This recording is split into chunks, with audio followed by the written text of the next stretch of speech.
Hey, daddies! Welcome to the podcast, ladies and gentlemen. It's me, your boy, Abba Zabba. Back by zero demand. By 0.01% demand, daddy. My throat already hurts. Good thing I've got so many drinks, daddy. I like that you're rocking a 3-drink setup. I see you've taken my advice. I have to. It's in my contract. It really hurts my throat. If I don't do it, I might lose my voice, and then what will I become? You can be the silent partner of the podcast. Well, I'm gonna. I'll carry it.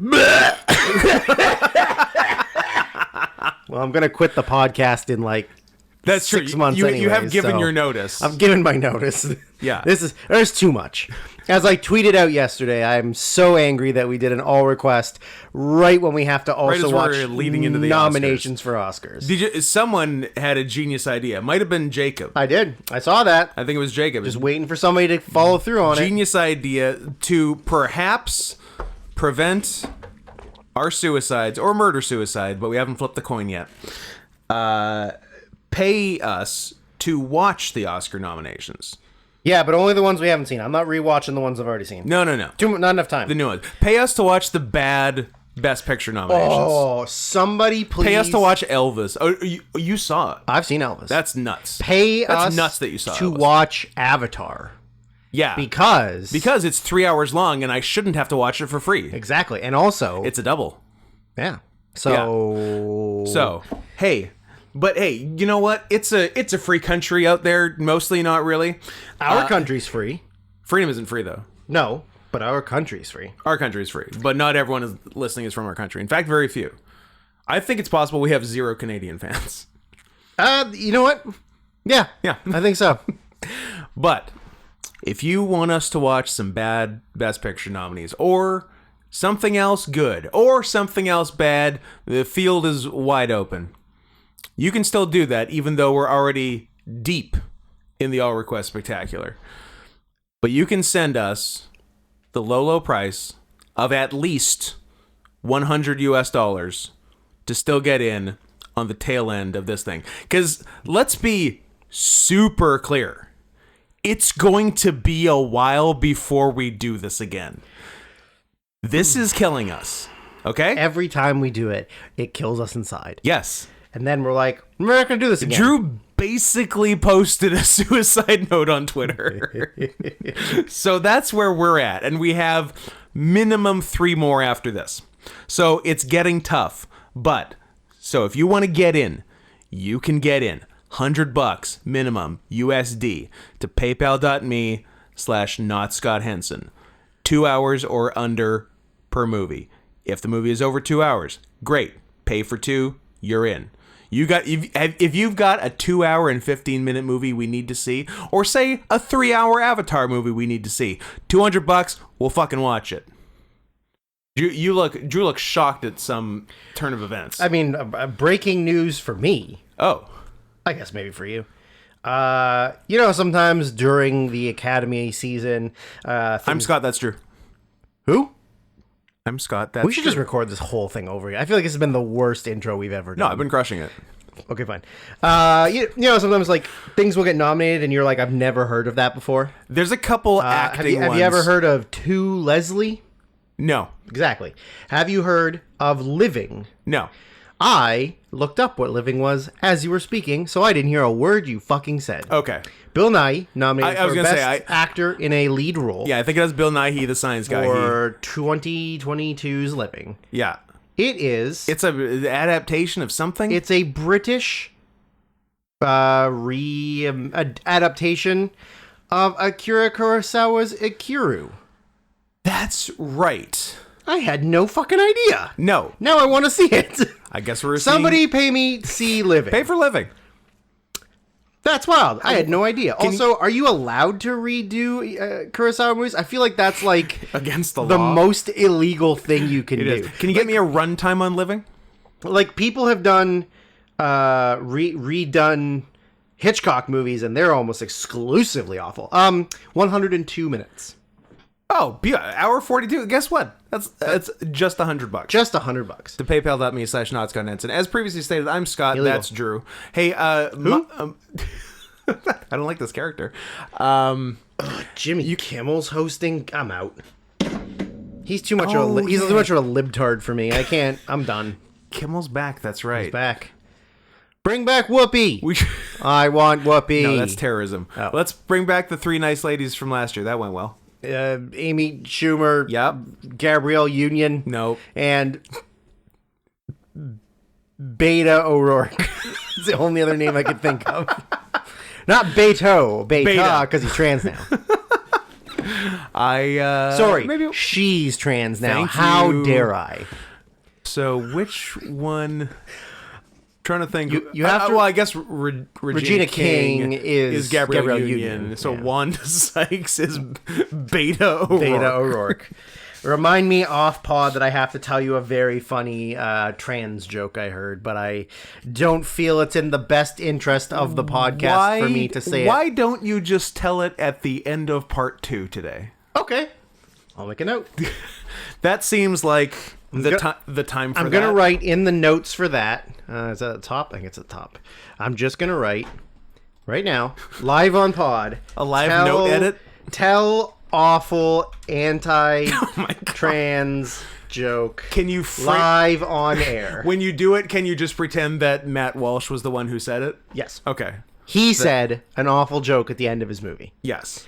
To go along with the other awful joke he was telling the entire movie. We'll frame it that way. Okay. So, yeah, this is our P.S. This is our last podcast. Yeah, if you love this podcast and you love listening to us talk, sorry, but this is the last one. Look, before the last... And you're going to choose for this to be the last one. We're going to keep recording. Yeah, but that'll be... You're going to choose not to listen to this podcast anymore. We will keep recording, but we will be yelling into the ether. It's going to be irreversible. A 6-minute rape scene? Mm-hmm. Mm-hmm. Good. That's what I'm here Tasteful. for. So, yeah, look. At the end of part 2, which Vincent you'll hear... Cassell the rapist in that? No. No? Or... Yes. I mean, it's France, and it's right in that time frame, so... Yeah. I'm going to look it up. It could be. Yeah, so at part 2, which you're listening to tomorrow... Sorry, Drew's raised his hand. Acknowledged? It is, in fact, Vincent Cassell. Okay, good. We've established who did one of the longest rapes in film history. Yeah. It was But Vincent it's good because Cassell. something bad happens to him on this episode, so it breaks even. That's true. Breaks even. We'll talk about Mr. Cassell in a different movie at the end of this part. But at the end of next part... So if you're listening on time, listening tomorrow, or maybe listening to both the same day, if you're a subscriber to the YouTube and getting the $10 plus member level benefit of early episodes, maybe you're listening to them, maybe you're just blasting, I don't know, the 6 hours that we recorded. Or maybe you're finger blasting while you're blasting the podcast. Double blasted. Eating cherry blasters. Nice. Triple blast. Listening to it on your ghetto blaster. Can you still call them that? I don't know. Yeah. Depends who's saying it. If it's you, no. What if it's Bad News Alan? What if I'm just repeating lyrics from my favorite song? Then is it okay? Can I say it? There's a very funny Elmo meme of that. Yeah. What if Elmo is just repeating the lyrics from his favorite song? Can he say it then? Stop referring to yourself in the third person, Elmo. You're 65 years old. How did you never 65 How did you never learn syntax? But yeah, look, at the end of part 2, we're going to give you plenty of warning. And it's not a trick, it's not a double cross, it's not reverse psychology. We're just going to say, "Hey, if you like us, go ahead and stop listening." All right? And we'll then forewarn you. Then everybody's happy, okay? And then if you keep listening, that's your fault and not ours. That does take the liability off of our shoulders. Exactly. So we will give you a 5-minute pause. Pause. Yeah. Get these pause. We'll do 5 minutes of just us of just us silently making paws at each other, which we do sometimes off podcast anyway. So you'll get to experience that. It'll be pretty quiet. You might hear minor claw flexing. You'll hear claws going in, out. Yeah, you'll hear some minor sheathing and unsheathing. Maybe both kinds. Who's to say? We got 5 minutes to fill. We could do anything. Yep. As long as it's quiet, we can't get in trouble. Yeah, that's true. So that's just a heads up for the end of part 2. But we got lots of stuff before that. We got 9 hours before we get exactly. to that. We'll have and you know what? By the time it comes, we'll have forgotten to give the warning. Absolutely. I have a Twitter. I don't know if anyone knows. It's at not Scott Henson. Drew, do you have a Twitter? At Syrian Softpaws. On all things. What? Pardon? On all things. Stop. Everything is Syrian Softpaws. What do you mean everything? What about your litter box? Everything's Syrian Softpaws. What are you talking about? I made a vague promise that I would get it dealt with, and I got it dealt with. And it happened 2 weeks ago. I just didn't tell anybody. And it turns out it wasn't impossible to do. You just go into settings on Litterbox and change your name. But only online. You can't do it on the app. That's right. It was a desktop situation. So I hadn't been checking on the desktop. I had only been looking on my phone. So it's official. Letterboxd.com/Syrian Softpaws. Very exciting. Correct. Consistent social media. Yep. Except for... No. Across the board. I think you're good. I'm impressed. I don't know what my TikTok or my Snapchat are, because I used them once and then deleted them off my phone. So they might not be. You just use them for children. Is that what they're for? Snapchat and TikTok? Yeah, I'd say they're for children. Oh. Gee, I didn't know that. Thanks for informing me that I'm not of age to be using those platforms. I'm sorry, officer. I didn't know you couldn't do that. It's a deep Dave Chappelle cut. Yep. From, what was that? Not killing him softly. Maybe killing him softly? I think there's probably better radio to be had than me thinking of Dave Chappelle. Is that the good one, or is that the bad one? Is that the one that everybody was mad about, or is that the one that everybody was like, that was all good? Pre. He had like 2 pre-Chappelle show. Dave Chappelle's Block Party. That was one of them. Dave Chappelle's Black Party. You're mispronouncing. He had 2 pre-Chappelle show, 1 during Chappelle's show. They're all fantastic. Right. And actually, they're all really good. And then he's had a chunk since he since he unclicked his heels and came back from Africa. Demonetized. This is also a Chappelle deep cut, so it counts. Demonetized. Yeah, that is true. That is a deep cut. Not that deep, but no, but deep for children who haven't seen Chappelle's show. Well, yeah. I pity you. There are people alive now, born after Chappelle's show went off the air, who have had children. Yes, since Chappelle's show went off the air. Absolutely. That's fucking wild. that's. I would describe that as unacceptable. Yeah. Well, I'm glad I'm not one of them. Me too. I'm so happy I don't have children. Yeah. Every day I wake up and I'm like, oh, I don't have kids. It's perfect. It's so nice. It's beautiful. I don't have kids and I don't have to go to school. Yeah. It's perfect. It's the best combo. Yeah. Okay. I don't want to get off topic because we got a lot to cover today. I don't think that much. Are you of the mindset, because there's two different arguments to this, like one side of each. Yeah. If you think you have to wake up at a certain... I know it's not something that's in your normal routine because your life is just a fucking wild west of do whatever you want. I had to set an alarm today. If you have to get up at a certain time... Hate it. No. I hate that the question? Setting alarm? I absolutely fucking hate that too. Getting up at a certain time, but you wake up naturally way earlier, but then realize you still have more time. Yeah. So then you can just like lounge or go back to sleep. Are you happy when you wake up and realize you still have 2 hours, or are you mad because you have like, fuck, I could have slept for 2 more hours and now I'm awake? I think I'm happy. Well, okay. I know I don't. The levels are 900 on there. I know. So. I know that didn't sound happy, but I think I'm like, okay, I got more hours. That's cool. Are you pissed? No, I'm the same. Okay. I'm the same. Yeah, I like it if like my alarm is 9:30. Yeah. And I wake up naturally. Jesus Christ, 9:30. Well, whatever. In the AM? In the AM. There's a 9:30 in the AM now. Oh. Jesus. I like 9:30 alarm. I wake up naturally at like 8 o'clock. Yeah. And then I'm like, great. I can just literally I got time, baby. lay here, get comfortable, look at my phone. Yeah. You know, like whatever. If I fall back asleep, I fall back asleep. Yeah. Yeah. But there are definitely people that are like, I woke up, I'm pissed. Now I have to be awake for an hour and a half just laying here I angry. think those are angry people. Are they birds? Are they angry birds? They might be angry birds. They might be angry birds too. One thing I forgot to mention to Me? No, you didn't notice because you were entering next to me.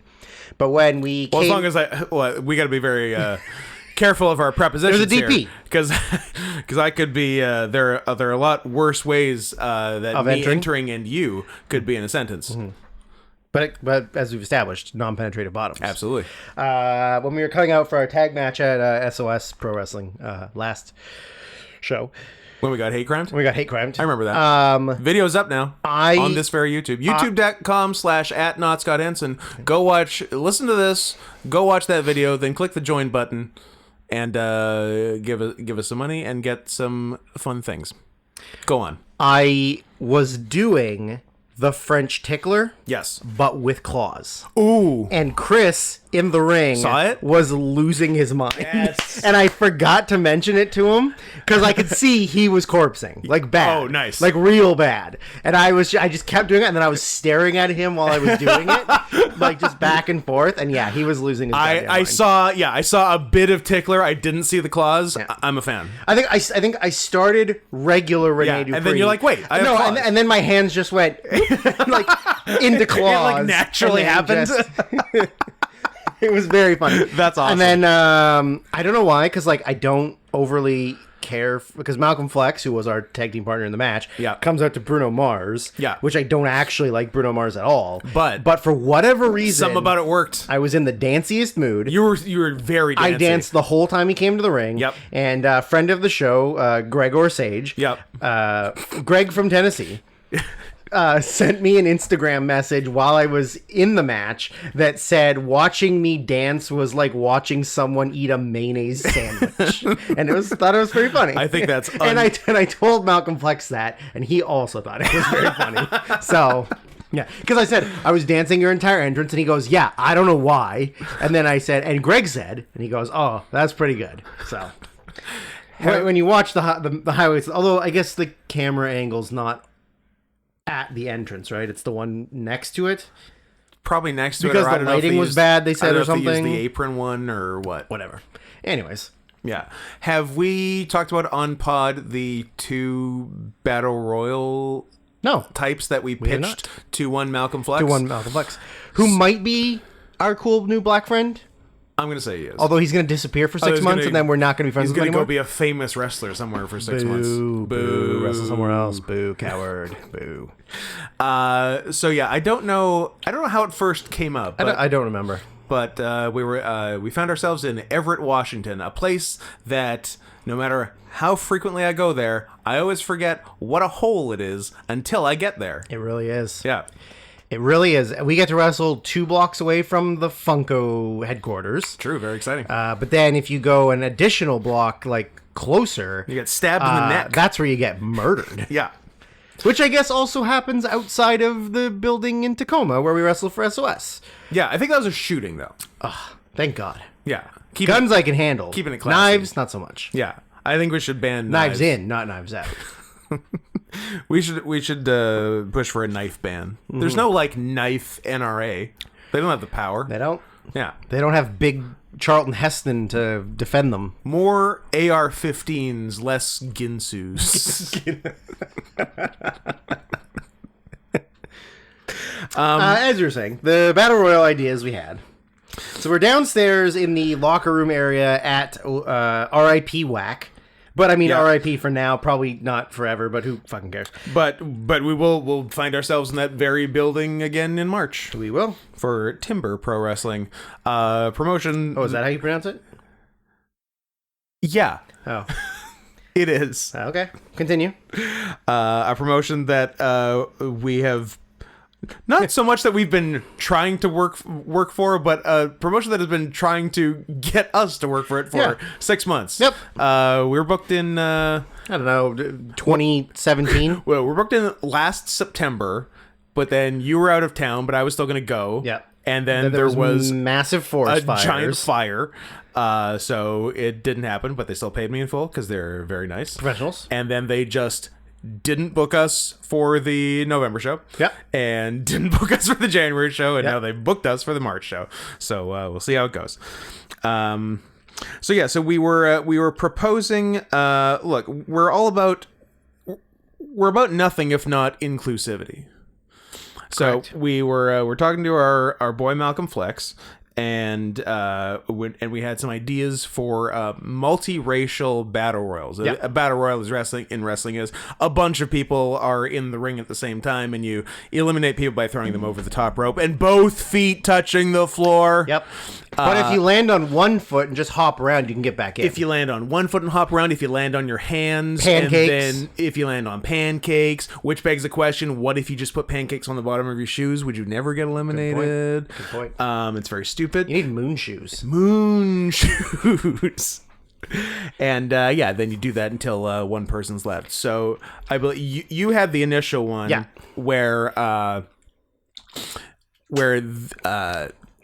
white people, white wrestlers can only be thrown out on one side of the ring. And anybody who's not white can only be thrown out on the opposite side of the ring. Yeah, that was actually my other question. Is it white and everyone, or is it white and black? I mean, it can be anyone because it's about keeping the whites and the colors separated. Okay. That's the point of the battle royal. It's an us versus everybody situation. We're Ohio. Yeah. So, and I believe I termed that the separate but equal battle royal. Yes. Yes. And then I had another stipulation idea, which was you can only be eliminated by someone of the other race, Right? Which I dubbed Is that only black and white? That might have to be only black and white. Because what if you throw in Latinos? What if a Latino eliminates a black? What do you even do? I don't know. It's them against them, so it doesn't really affect us. So they can do it as much as they want. They can do whatever they want. And that, of course, is the race war battle royal. Race war battle royal. I believe I called mine the Get Out battle royal. Get Out's also good. Yeah. I like Separate but Equal, though. Oh yeah, Separate Equal's really good too. Yeah. So hey, wrestling promoters out there, hire us for your racial themed battle royals. For all of your racial themed battle royals. I got more ideas. I have no doubt that you do. Yeah. I have no doubt that No Doubt's making a comeback. When them Stefani's getting back together. I don't think they will. I don't know. Her and her brother aren't going to get remarried. That wasn't her. No. I don't know. I think Gwen Stefani was married to her brother. Okay. Is Gavin Rossdale her brother? No, Blake isn't Shelton her brother? Eric Stefani. Sure. I'm not familiar with the former members of No Doubt, Scott. Oh, that's your problem. I only know Gwen because I once came out to one of her songs for like 2 shows. I thought you. Did I come out to Holler Back Girl a couple shows? I think you might have come for some gag thing or something. So. I don't remember. Yeah, I thought you knew all incestuous bands. No, because you got your No Doubt. You got your White Stripes. You got your Oasis. You got Len. Were they brother and sister? I think so, and they were kissing. They were kissing a bunch. They were kissing. They took kissing cousins to the next logical step. Kissing siblings. Tattoo. Tattoo, yeah. Fake lesbian sisters. Yeah, that's pretty good. That's pretty good. And that's all of them? Yeah, I guess. I mean, there was also Angelina Jolie and her brother, but they're not in a band, but they definitely were kissing. What did Billy Bob think about that? I mean, he was not happy about it.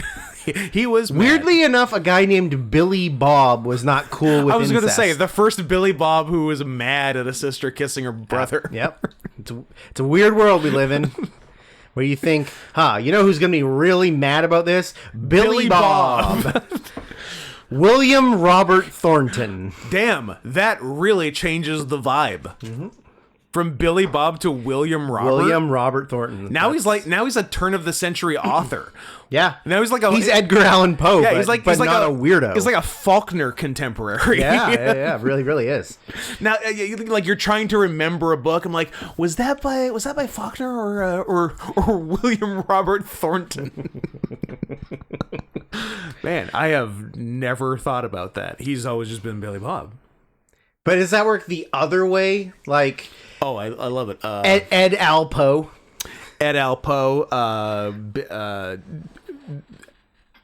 Billy S. Burroughs. Yeah. A third option. I'm trying to think of a good Richard that I can do Dick with.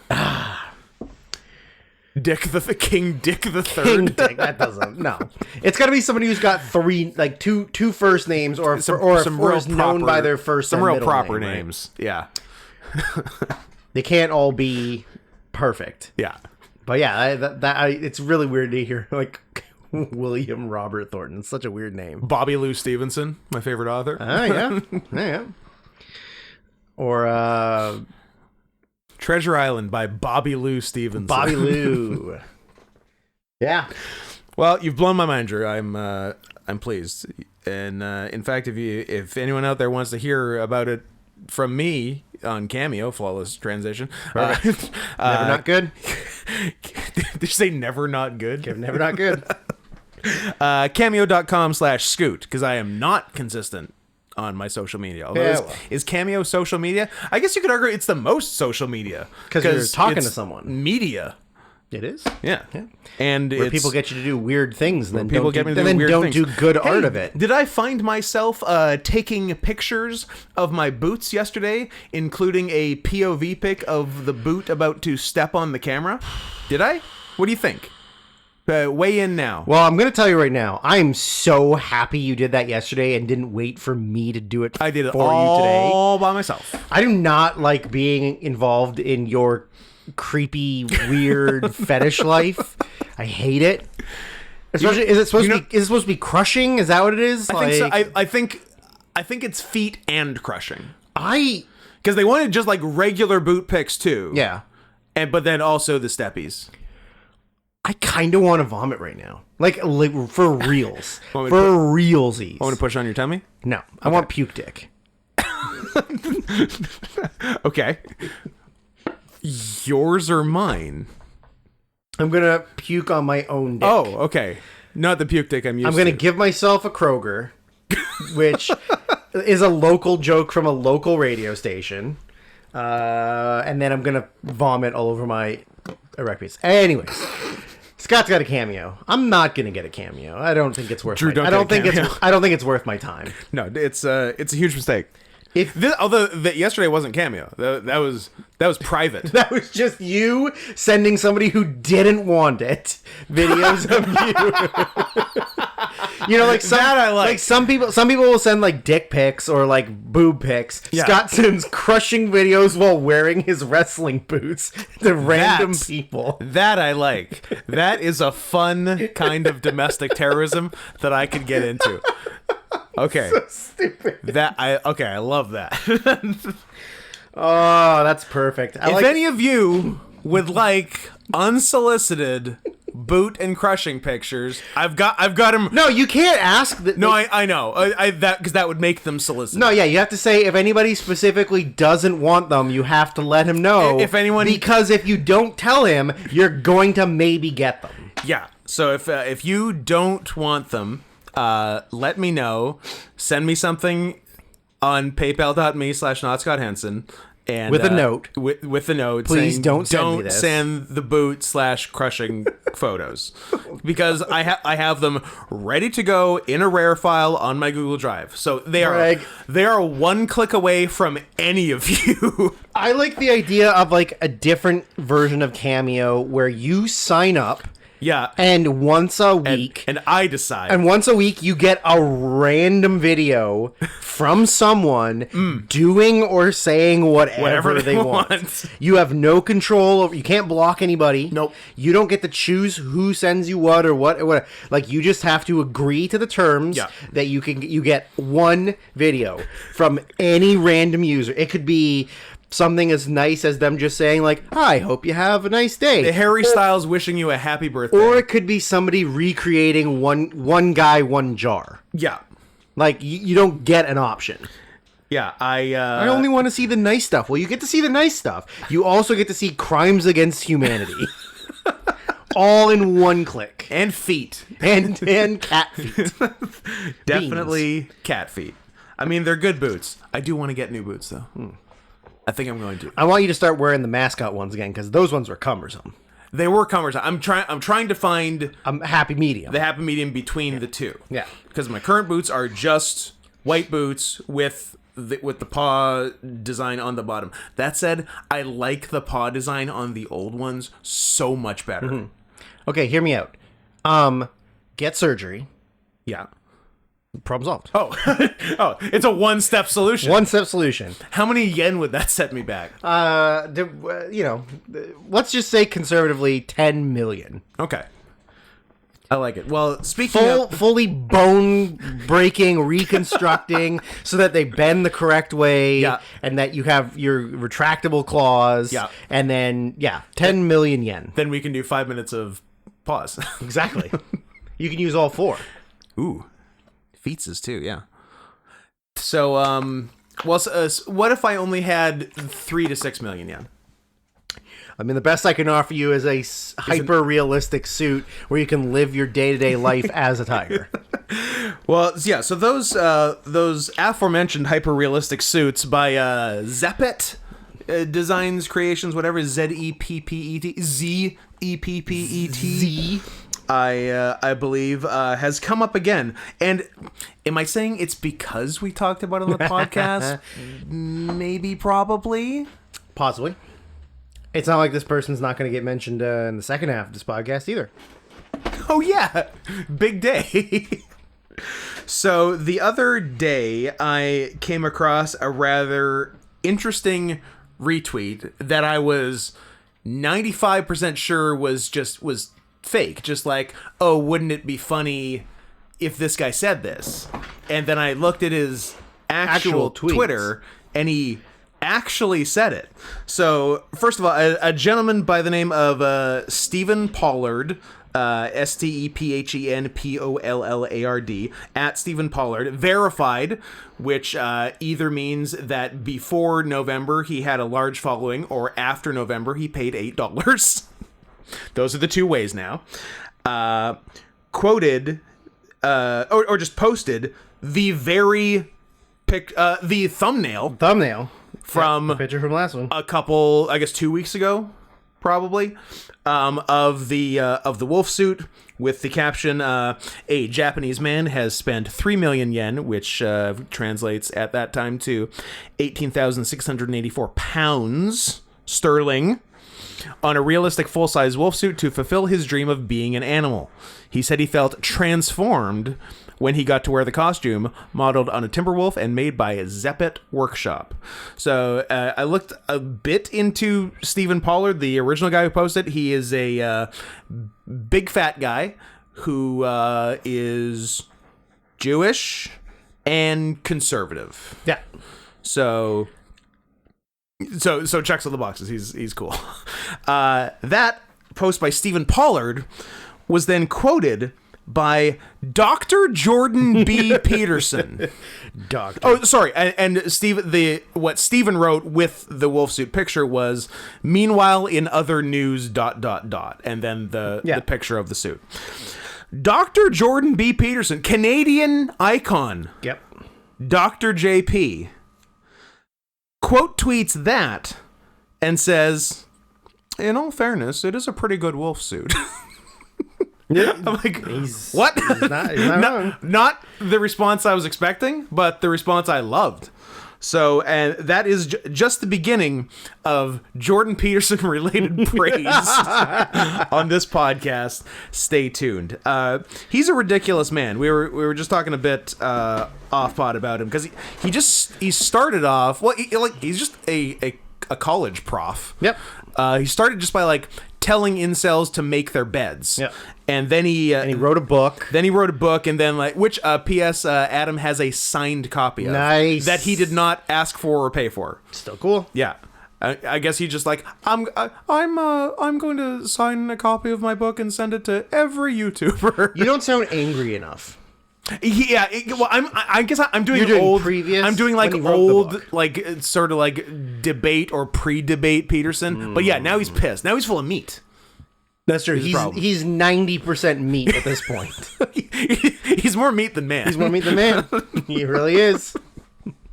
Yeah, so I was gonna say he started out with good intentions. I don't know if he ever had good intentions, but he started out harmless. Yeah, but I feel like even though he's a conservative, I feel like he wasn't so like hardline. He wasn't right. so trans people aren't real. Yeah, like he was. I guess like more of a. What kind of scientist is he? A psychologist? Is he a He's a political? He's a sociopath. He's a sociopath? Is he like a political? Maybe he's maybe he's poli-sci, or I don't think he's psych. No, but he was the way he acted, even though he was a more conservative right wing guy, he was more scientifically based in his arguments and points. He has degrees in poli-sci and psych. Well, there you go. But yeah, I felt like a double bachelor's. Wow. Although no, I guess he got a PhD in clinical psych. Okay. So you know what? Maybe he knows what he's talking about. Well, Maybe I feel like shut up. He was more scientific and more logical. Even though he was right wing, and he was just kind of like self-helpy at first. He's like, get your bloody life together, Bucko. Yeah. But But then it like escalated to like, well, trans people aren't real. Yeah, and everybody who gets a vaccine is legally retarded. Legally, the vaccine makes you retarded. You get a certificate. You get the donkey in the brain mail. They send you that says you have donkey brains. Good job on getting the vaccine, asshole. Now you have donkey brains. And then you get the booster and you get the shakes and then you die. Then you collapse on an NFL field at the height of your athletic prime. Yeah. And then so I heard that conspiracy theory. I heard that and also just like every celebrity or anyone of note who dies or collapses, it's apparently because of the vaccine. You informed me today that was a Damar Hamlin. Damar. Not only did he died on the field, collapse on the field, and he like it was a brush with death for sure. It was a heart related issue. But why? How come, Drew? How come all of these? Did you know that 10 to 12 athletes per sporting event are now collapsing? Yep, and they're just being immediately replaced by a complete lookalike with hundreds of people being aware of it and keeping their mouth shut. Yeah, I did not know the second part of the even more fun conspiracy theory was that he died on the field and has now been replaced by a, I don't know, Damar Hamlin pod person. A pod person. Yeah, that's awesome. There was, if you would like to... I'd love to. Give me a second. I gotta load it up before I bring it up. If you'd like to talk about Drew's junior hockey league corner. No, come on. Give me the fucking thing. I want what I want. You can't tell me no. That's interesting contextually. Sorry, I'm Hulk Hogan now. I'm Prune Tracy. There was a junior hockey league player playing in London, Ontario, Canada for the London. Can you pull it? Broyles. I wish. The London Towers. The London Twin Towers. London Knights. Sure. Like with a K. Obviously. And then 2 more Ks. Oh. The London Knights. So there was a player who he died suddenly, like not not at the rink, not associated to a game. Yet another. Can we add it to the hashtag died suddenly trending tweet that that is always assaulting me every time I go on Twitter? Correct. I don't know if I actually have the full information, but he was 19. Yeah. And he died very suddenly. Like, it was out of nowhere. And how many vaccines did he have? Within 12? seconds of them posting that he had died, they jumped. All of the conversations was, well, you do not see this trend of all these young athletes dying as soon as they get a vaccine. And then somebody posted a fake news article that said... What, from CNN? From CNN. Fucking nailed them. Posted a fake news article that because you know how dumb people are who believe in that kind of stuff, that the news article was along the lines of new report claims that 9/11 first responders died due to COVID-19 related symptoms, but like implying during then? Yeah. So like but yeah, obviously it's like a thing, like making fun of the conspiracy theorists, saying that like all those firemen and policemen and Pete Davidson's dad? And no, he didn't get to see a lot of the aftermath. But the ones that look, Drew, this is a roast, but this isn't the roast of Pete Davidson's father. That was in 2001. Oh, Jimmy. James Carr. James Carr. So they're implying that the first responders who initially went to try and rescue people, who then ended up dying from all of those lung-related diseases, from inhaling a building. Guys, are you listening right now? You're not supposed to inhale a building. You don't say. Don't do it. You don't say. Also, you'll get sick. Also, jet fuel doesn't melt steel beams. Sure. But they... oh, it's another great meme that I saw. But anyways. Is it also Elmo related? No. But they are implying that obviously those people, the reason they died was due to COVID-19 related symptoms. Yeah. And then all of these right-wing dumb fucks believed it.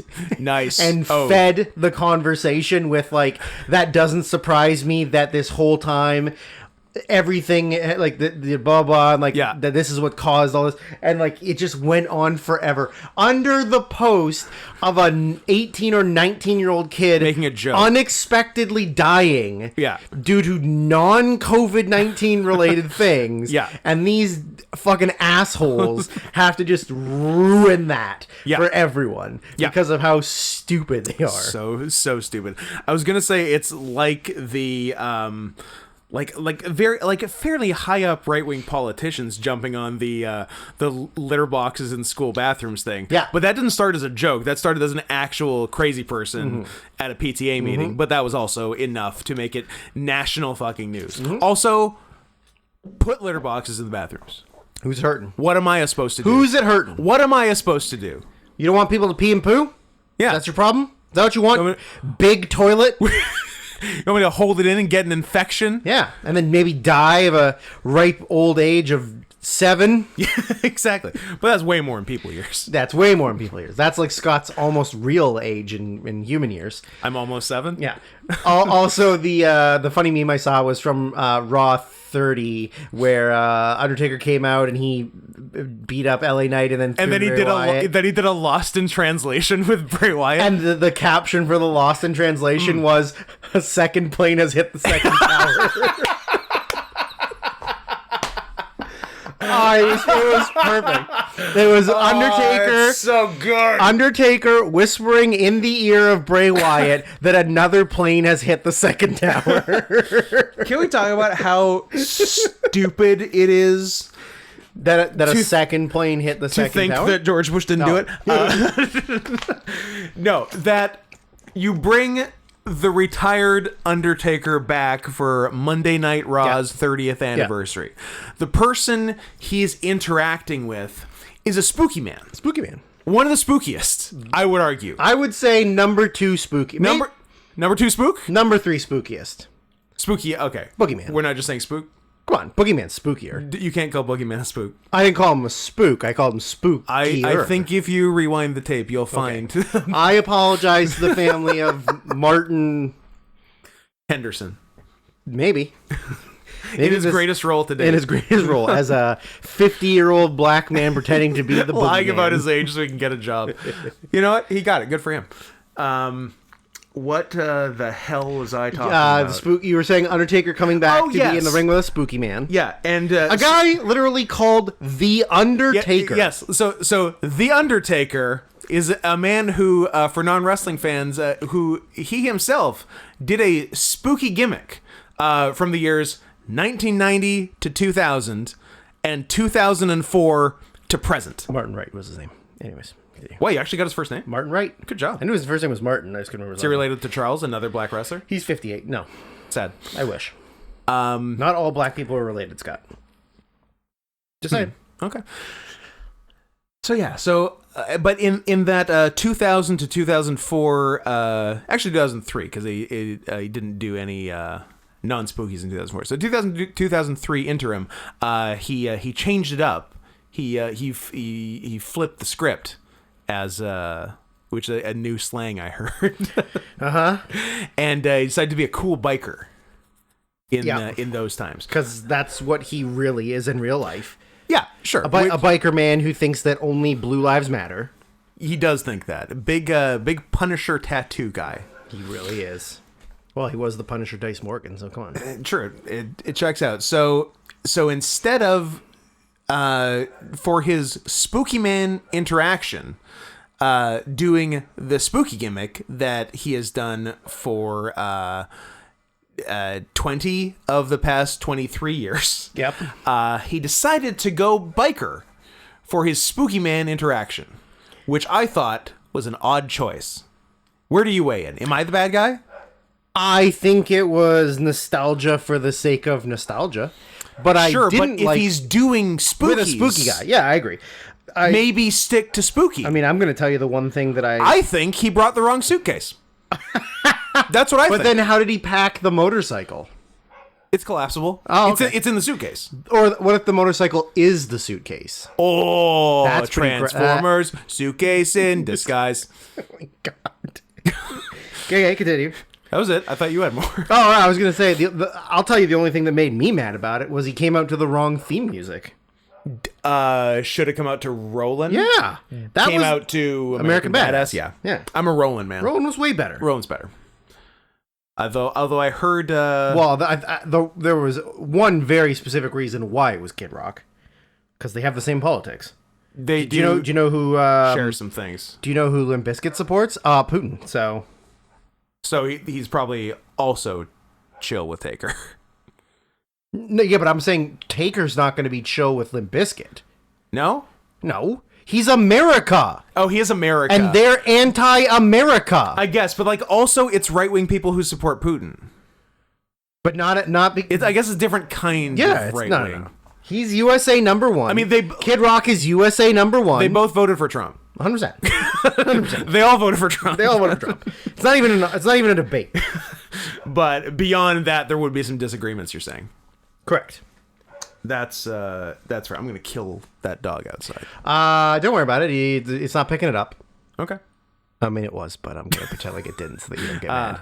I don't want any dead dogs on my hands. God knows I've seen enough dead dogs. Look at all these dead dogs. I've never seen so many dead dogs. Manscaped is mocking me. Why? Because they want you to kill dogs? No, because they heard that I had a hate crime done against me. Correct.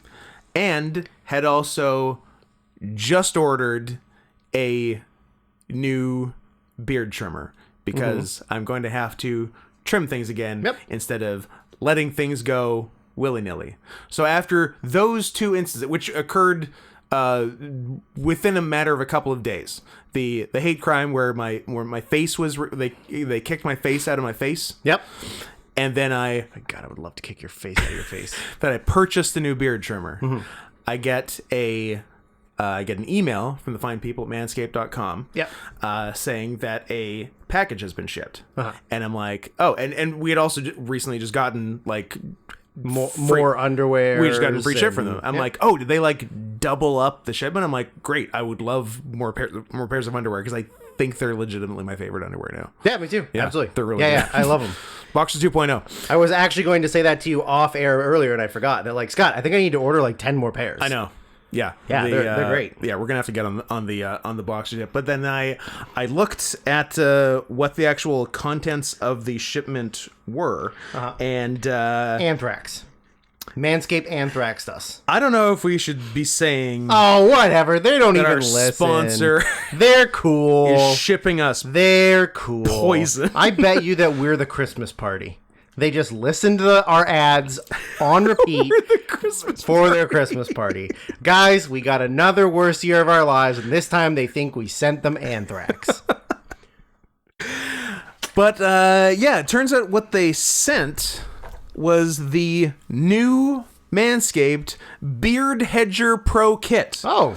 With a high-end beard trimmer with various attachments, beard shampoo, beard oil, beard conditioner, beard balm, a brush, scissors, and double-sided comb for fine and coarser beards.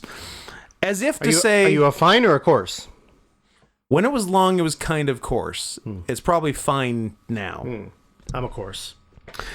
But, as if to say, hey, we heard you just had your beard removed and will not need most of these products anytime soon. And the one product you will need, you also just bought. So, great news for Drew on that one, because Drew has a $100 value new beard hedger from manscaped.com, as well as a few of the things that I didn't think I would use much in the future. I already have a lot of beard oil, so Drew got that, and as well as a balm. But that's Is it charged? Probably. I like the sound wave that made. That was pretty cool. That is the sound. You know what I literally hedger. just noticed and I think is really cool? That the adjustment for the length of the trimmer Is a is dial. right in the middle and is a dial. Yeah. And you can just easily do it with one hand. You can adjust from 0.5 to 10 millimeters. Should I just do it right now, live on air? If you want. I don't want to. I'm know. growing out my beard, but Yeah. I will. It is nice to have a trimmer. Yeah, it's really nice, and I was debating whether to Tell me about it at all and just not say anything. Keep it No, I yourself was debating whether to keep that or the one I purchased, but I'm like, the whole hassle of returning it is a whole thing, and Drew will enjoy this, So there we go. So get the Beard Hedger Pro Kit, brand new at Manscaped. They're expanding the parts of your body that they provide care for. It's not just your balls and asshole anymore. Now it's your face, but don't mix them up. Don't confuse the two. Yeah. I this morning, before you arrived to record this wonderful podcast that I hate doing, and I feel you also hate doing, I did a full-blown manscaping of my downstairs With the area. lawnmower With the 4.0? lawnmower 4.0. I did my balls. I did the part of my shaft that is connected to my balls. I did my pubis major and my pubis minor. I did my Labia? my gooch and my nacho.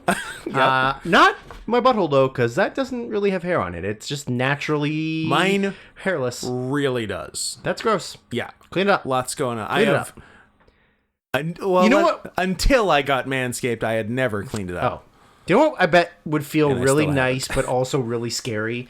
Getting like a I razor, love where you're going. Yes. hot, Hot lather lathery on your shave butt. of your butthole. I bet you it would feel amazing. It would probably be good. But I bet you I would be so Scary. scared. I would Very be scary. so scared. Yeah, you need a pro. Yeah. I would only trust the best. The best of the best of butthole shavers. Butthole surfers. So go to manscaped.com Yeah, this is an ad read. I know. Yeah. But like, you didn't even miss a beat. You were like, butthole servers. So go to Manscaped.com, buy the Beard Hedger Pro Kit or whatever else. Get another crop preserver ball deodorant. It's great. I use it every day. And use promo code CATS20.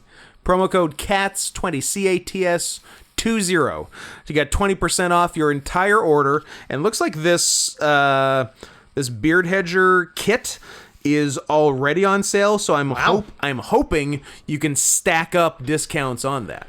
That would be amazing. I'm looking at it right now. Regular $206 for the kit, currently $139 for the kit. So if you can get another 20% on that, not bad. It's basically free. It's almost as if it's free. You'd be stupid not to get it. Again, you get stupid. The Beard Hedger, the adapter and USB-C cable, which would be weird if they didn't give you.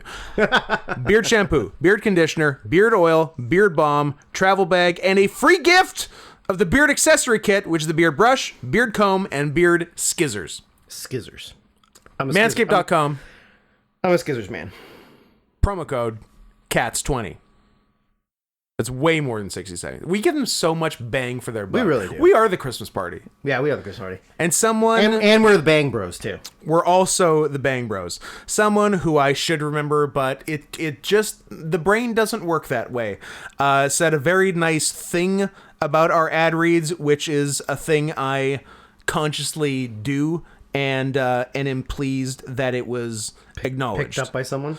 Yeah, like, they're like, you incorporate funniness into your ad reads, so I still want to listen to your ad reads and not fast forward them, which is what the erstwhile Cumtown, now Adam Freeland show always did. And yeah, I would never skip the ad reads on there because they're as funny as the show. And so I'm glad it comes off that way and is probably better, because if people actually listen to it and don't skip it, they'll know the promo code is CATS20 when you go to manscaped.com and help us out, because this contract is up at the end of March, and if we don't pull our weight, that shit's done. But it's almost February.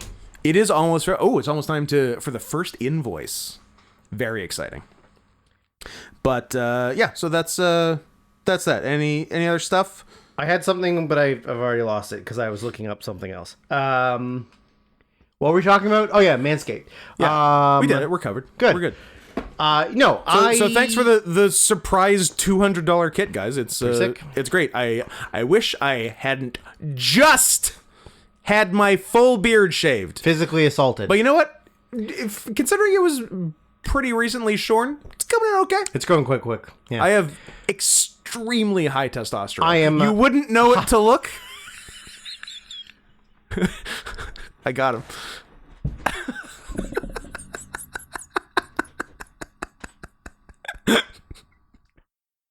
I totally got him. We might have to stop the show. You have said two very funny, self-deprecating things the last 2 weeks in a row, and it has made my life so happy. Would you call it a streak? It's a streak. It's a streak. We're streaking. I'm glad that your beard has grown back enough that you don't have a double chin anymore. Me too. So is it last week's? Not even relevant now anymore. You look normal. Look great. This is what you look like to me all the time. Yeah. Not like whatever the fuck the last 3 weeks has been. 2 weeks but bad. Has been. They're bad. But no, things are coming together. You look like a real tiger man and not a Sphinx cat. who are, as we have established in the past, both here and on the stream, exclusively owned by pedophiles. 100%. Yeah. Is that why you have one? Shh. Oh. Sorry. But yeah, that's become like a privileged information. That's become like a dog whistle in the Twitch chat. Is Sphinx cat owners? We all know what we're talking about. They won't let you say the thing you want to say, so exactly. You've got to come up with... Exactly. Yeah. Is it movie time? Oh, no, I'm tired. And also, we're 58 minutes in, and we haven't even done a fucking movie. We did it every time! Every time we do it. Why? Why are we like this? Who did this to me? Who did this to you? Who hurt us? We did it to ourselves. We did it to ourselves? We did it to ourselves. Did we done play ourselves? Yeah. Shit. Do it to yourself. Yeah. I don't even know what song. What song is that? You do it to yourself. You do, Just by Radiohead. Ah, yeah. That's right. Would you like to talk about 2008's Tokyo Gore Police? Brought to us by Kevin F., who says, you'll love it. It's got a bunch of TF. Look, you're so right and so wrong. You've never been so wrong simultaneously. and so right at the same time. 1, I did kind of love it. 2, I guess technically it had a bunch of TF. But 3, it's body horror TF. Yeah, not the same thing. No one became a pretty cat. Yeah, no one got a tail, but also had a set of rockin' tits. Yeah, no one got real cute. Yeah, But that being said, it's a very fun movie. yeah, it was really fun. I probably saw it around like 2009 or 2010. Good year. Haven't seen it since then. I'm very glad I got to rewatch it. Better than the first time. I was better than the first time. Yeah, I think the first time it was just too overwhelming. There was too much going on at one time. Japan loves overstimulating us. That is not the last time we will say it on this podcast. But it's like I said, you spend all that time sitting in an office working 12 hours a day. I think you're undershooting 12 hours. I think it's like 17 hours. 17 hours. Then go home, make a small meal, eat it, sleep on the floor, and then get up again and go back to work. So when you have free time, you gotta cut loose. You need to have everything thrown at you all at once. Yeah, everything everywhere all at once. Everything everywhere all at once, except for wilder than that. Because that movie's wild, but except for Japanese, but not it's Chinese. not Japan wild. No. Well, yeah, it's Japanese is different than Chinese. That's Chinese. I guess wild. you throw a dart at a board and it's one of them. Yeah. My first note was like, this does not fuck around. It gets right. It literally starts a head explosion. I was gonna say starting with the scanners. I like it. Yeah, like just does not fuck around. It stars my girl, Ihi Shina, who's from Japan. Pawdition. She's yes. the auditioner of the audition. What I would hate to mispronounce her name and call her Hishi Ina. Hishi Ina. It's a different movie. I'd watch it. That's the that'll be the last movie in part 2. I believe we have a Hishi Ina in that. We do have a Hishi Ina in that. I guess you can't say Hishi anymore. I hear it's bad. There's a lot of things you can't say anymore, but we're gonna say them all at the very end. Most of them. Yeah. Again, don't listen. No, guys, I'm serious. Don't listen. Don't listen. You can listen to this whole episode. You can listen to almost everything of the next episode. And then if you want to not like us anymore, listen to the end of the next episode. We're doing it because we're fulfilling our end of the bargain. Yeah. But everyone besides the monster who requested it, don't listen. Yeah. We have to do it. We are legally obligated to watch whatever is sent to us. If somebody sent us $100 or more to watch Triumph of the Will, a movie I definitely don't have on DVD in the closet of this room, we would have to watch it and talk about how much Hitler did a lot of things wrong. And if we had done it, this is how we would have done it. Oh, an O.J. Simpson. It's the O.J. of Hitler. Yeah. But the cinematography, beautiful. I wish Hitler, when he was chilling in Argentina in the 60s, had written... Married to a 30-year-old Latina woman. Married to a 12-year-old Latina woman. Had written an O.J.-style book. If I did it... Here's how I like denying that he did it. If I led the Third Reich, this is how I would have done it. If I had done a Holocaust, here's how I would have done it. And that's how you know I didn't, because I didn't do it that way. Do that. Obviously. And then he tries to put a glove on that's leather and it shrank because of the blood. He also had another glove on underneath so he wouldn't get his fingerprints on it. Because that's how you put gloves on. And he put the glove on with his fingers spread all the way open so it doesn't go past. The way you put gloves on. And his lawyer spoke in rhyme. This is Chewbacca. Oh no, he's using the Chewbacca defense. Anyways. So, our main heroine is her father's a police officer who his father was a police officer. He is the aforementioned head explosion Scanners victim at the beginning of the movie. Y'all seen Scanners? You should see Scanners. It's wild. Yeah, it's wild. Cronenberg? Yeah. Yeah. Unlike Naked Lunch, it has the correct title. It delivers. Yeah. So it starts off with her younger. Her father gets murdered. She wants to get revenge on whoever did it.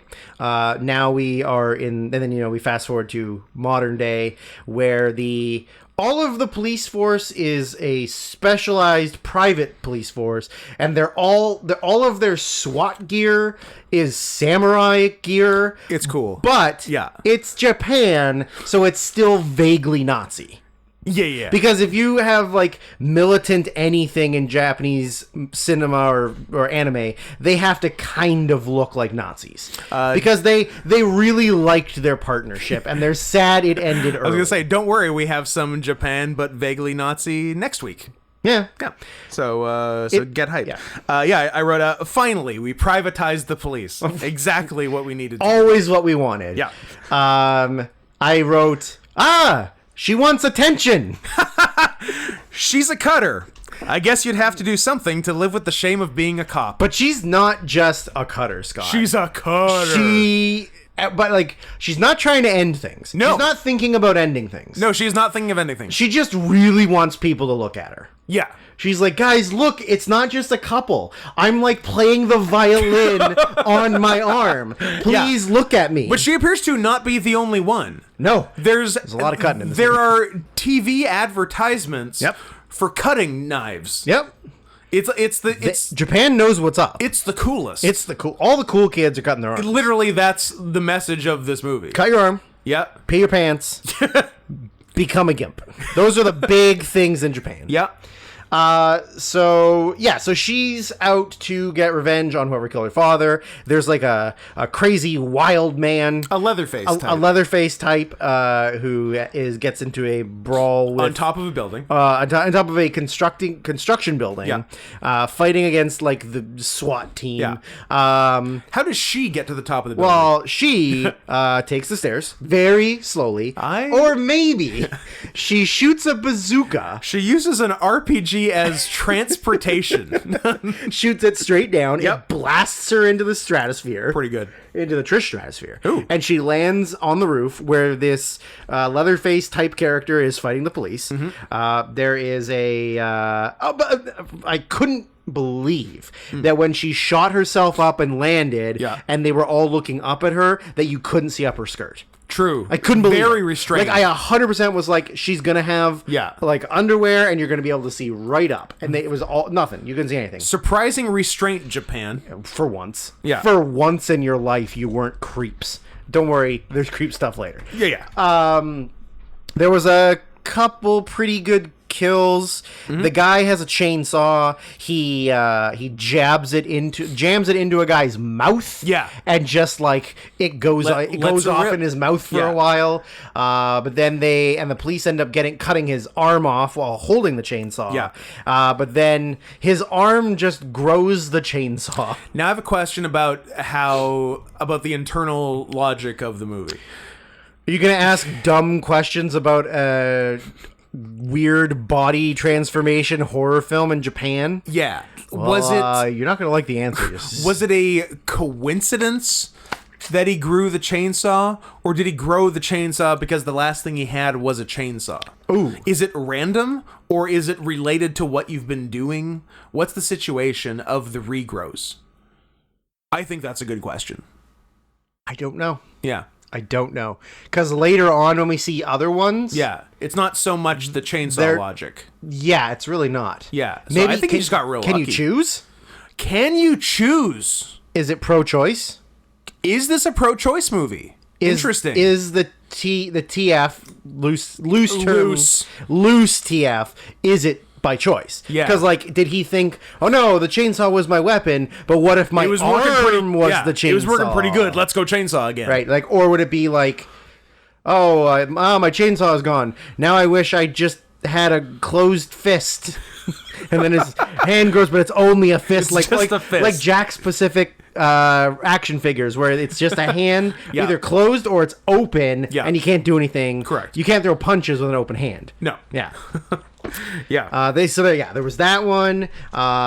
Then she ends up picking up his the chainsaw he lost originally to cut his chainsaw arm off. The inorganic chainsaw. And then she's holding the real chainsaw and his organic hand chainsaw like swords. Yes. And then she cuts his head. No, she cuts him in half. In half, yeah. She like slices him in half with the chainsaws. It's very by the way, Scott, what was the budget on blood spray in this movie? There is $11 billion. Some unbelievable blood spray. Like the volume, the pressure, the distance, the length of time that it happens. Yes, all of it's amazing. There are a couple where like people lose limbs and the spray goes for like a minute. They got strong hearts. Yeah, and also, we're talking Shima, T-Hawk, L. Lindemann. Issei Onitsuka. Sure. The end. There's something to be said about not only strong hearts, but also extra long veins and blood vessels so that you can hold more blood. So in much your body. blood. So much blood. How many liters does a regular human body hold? 54. Well, let's. I'm gonna look that up. I want to build up like a storage unit in my body that's just kind of out of the way. How about like a camel hump? But I want another extra 50 to 100 liters in there, please, just in case someone cuts my arm off, so I can live a little longer. How many liters of blood? Are you gonna do a goddamn victory lap? If it's anywhere close to 54 liters, there's gonna be confetti coming from the ceiling. Okay. 2 liters. Oh, Scott, you're stupid. You're wrong? 5. 5. All right. Now that I say 54, that's an insane amount of blood. Well, your blood's in everything. Like but I'd say it's closer to. It's in all your skin. It's in your veins, in your heart, it's in your it's in your cum. Oh, it's not supposed to be in your cum. I'm being told it's not supposed to be in your cum. I had one drop once, and it really scared me. Scott, that's you need to go to a doctor. It was a while ago, and like doesn't nothing. Matter. You need to go to a doctor. I'm fine. Scott, any discoloration in any bodily fluid, it was one drop. How do you know it was one drop? Because literally, it was literally like I saw the drop come out. It was weird. You need to go to a doctor. You need to go. I'm going to pause this. We're going to the doctor. That didn't immediately send you into a panic? Oh, it did. Sometimes I blow my nose and I think I need to go to the emergency room. I was freaking out for like a week, but then it got better. Okay. Yeah. Good. No doctor. All right. If you die tomorrow, I'm going to tell them I know why. Vaccine. He had a vaccine. He had a vaccine after 9/11, and he died because of it. Exactly. But Pfizer booster is what it is. That's why I always see. That's why you go Johnson & Johnson, the good one. No, that's why I go Sinopharm. Yeah, the Chinese one. Yeah, the Chinese one. Yeah. Or the Russian one that doesn't work. That doesn't work, and also nobody took because it's Russia. Yeah. I think Russia had to take it if they were going to take anything. Well, yeah, but I don't think a large population of Russia took the vaccine. Also, yeah. It's against their weird Christian religion. But yeah, now that I think about it, it does seem like there's closer to like a gallon jug of blood in the body than like a barrel, than like 14 of those. Yeah. Although that still seems low, doesn't it? I would have guessed more. I would have said more. Well, you know what? If you go back, you'll find I did guess more. A lot. 50. I'm really disappointed you didn't get to take your goddamn victory lap, though. I would have liked to have seen I'm that gonna have to victory remain seated. Yeah. What we kind of learn from after the slicing off of body parts that grow back into chainsaws is that there is like a group of superhumans, sort of, kind of, that are called engineers, and they're the growers. They can not the showers. They do not show. Yeah. Oh, they show a little bit. They show after they grow. But when they've managed to kill these engineers, they all have weird key-shaped tumors. Key-shaped tumor in them, and you got to take it out, or else they'll keep growing shit back. That's the only way to get that. But then there's also like a guy who's the one that makes you into an engineer. Who uses a key. He's the key master. He's the key master. He's the ring of power. He's the one one key to control them all. Yeah. My next note is just that there was GIMP pup play, and I did not care for it. Yeah, with like the walking on your elbows, elbows and knees. Well, because we learned because they don't have forearms or shins. Yeah. But I guess he's like the head of the police, like the chief of police, even though they're all samurais and they're like militant samurais who are also secretly Nazis. So she's part of the police force, but she's really only part of the police force to find who killed her father. Yeah. And they throw her a surprise party, but it's a really weird surprise. They do throw her a weird surprise It's really weird. Like, surprise, your dad's dead, and here's my gimp girl that I do gross things to. But also here's cake. Yeah. What did I write? Oh, so then you get to meet like her mom, right? It's her mom? Or her like... Yeah? Yeah, I think it's her mom. Yeah. Who's like a prostitute now or something? Or like runs a brothel? Yeah, she's both the madam and one of her own whores. Well, I guess you get bored being the madam. You get to hear everything, and then you're like, oh, I have FOMO now. I want to do that. I don't want FOMO. Yeah. I did not care for the giant baby man play. That was pretty gross. I hate it. No. I hate giant baby man play. Nope, no good. I do not care for adult diapers. Nope. Even Aw So Cute brand adult baby diapers. Not like unofficial sponsor of the show. They are not an unofficial sponsor. If they are the unofficial sponsor of Scott Henson Professional Wrestler. Look, it's a fool's errand to go to the ring without a diaper. You got to diaper up. No, I've done mufflers. I don't like them. You're taking all kinds of thrills and spills, and you would be foolish to not completely cover all genitals that create waste. No. Yeah, I guess.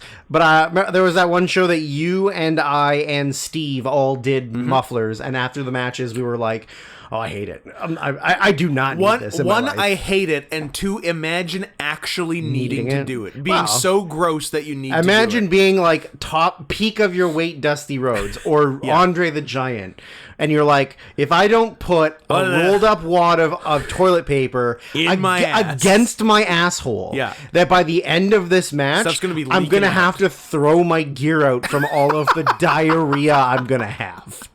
A real thing, ladies and gentlemen, that happened in like 70s and 80s professional wrestling. A lot of the heavier guys got hygiene problems. So they'd roll up toilet paper and they'd wedge it in there, like right nice and deep. Yeah. But what an awful existence to have to put toilet paper against your butthole, because if you take a bump, you're going to just shit your Stuff's pants. going to fly out. You're just going to everywhere. Liquid diarrhea. Yellow, brown, and red were the colors on Dusty Rhodes' muffler that fell out. Your tampon fell out. Gross. Anyways, I really enjoyed the anti-Harakiri ad.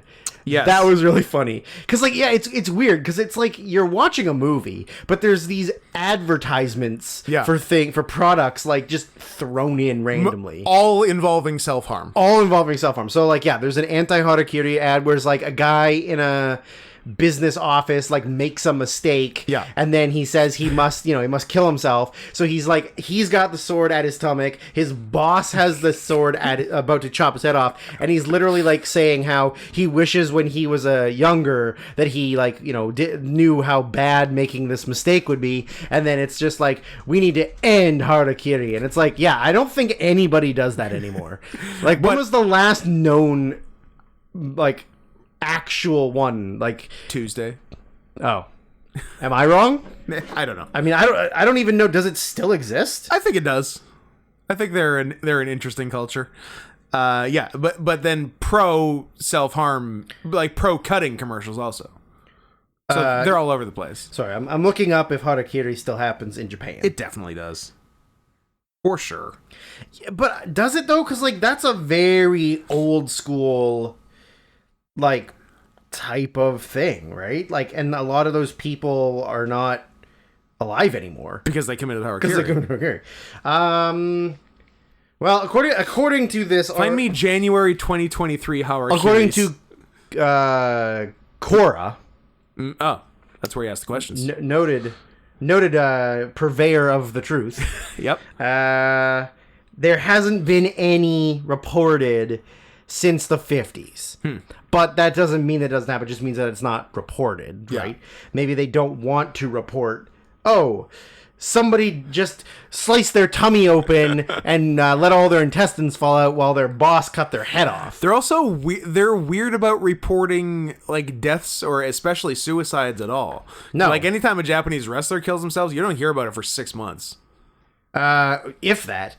Like oh, Grand Nanawa. So and so died in 2019. Like, really? That was 4 years ago. Yeah. So weird. Then so her mom or aunt or just or older lady sister friend or older lady friend gets attacked by a mysterious figure, and they chop her up and they jam her in a box.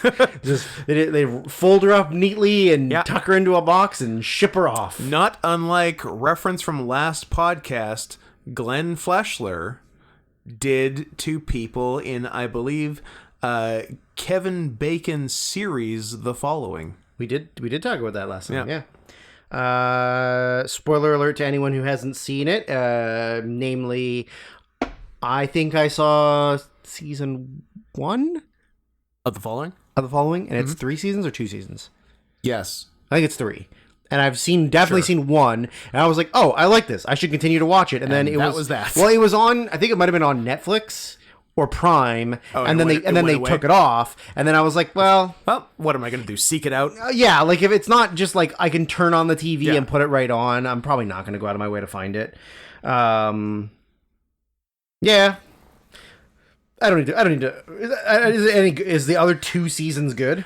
I think they're. I can't remember what season is what. There's a lot of like cult infiltration that he does. That seems like a lot of work. And like James Purefoy's dead, but then he's not dead, right? Oh yeah, isn't that the thing? He was the leader. They think he's dead, and then at the very end of season 1, there's like they like burn down a house or a shed or something, and then Purefoy might get better. He's like in the distance, and then they're like, oh, it's Bigfoot. That's the guy. I think I think it's James Purefoy as Bigfoot. Yeah. Spoiler alert. It's The Following is a Bigfoot show.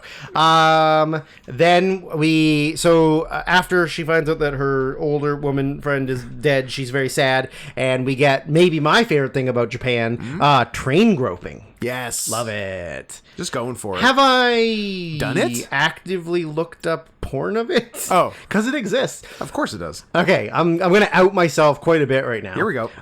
There are adult entertainment videos of white porn star actresses, like noted porn star actresses, who go to Japan and do the train groping videos. Nice. It is weird that that's what you'd be into. You're like, oh, I want all of these tiny penis, smelly Japanese men to like molest me in a train. It's very weird. The only one that I can think of is, I don't want to say her name, and because her name is very similar to the girl. It's very similar to Micah Monroe, who is the actress from It Follows, and her name is Buck Angel. Buck Angel is in fact her name. The actress's name. I'm not gonna remember her goddamn name.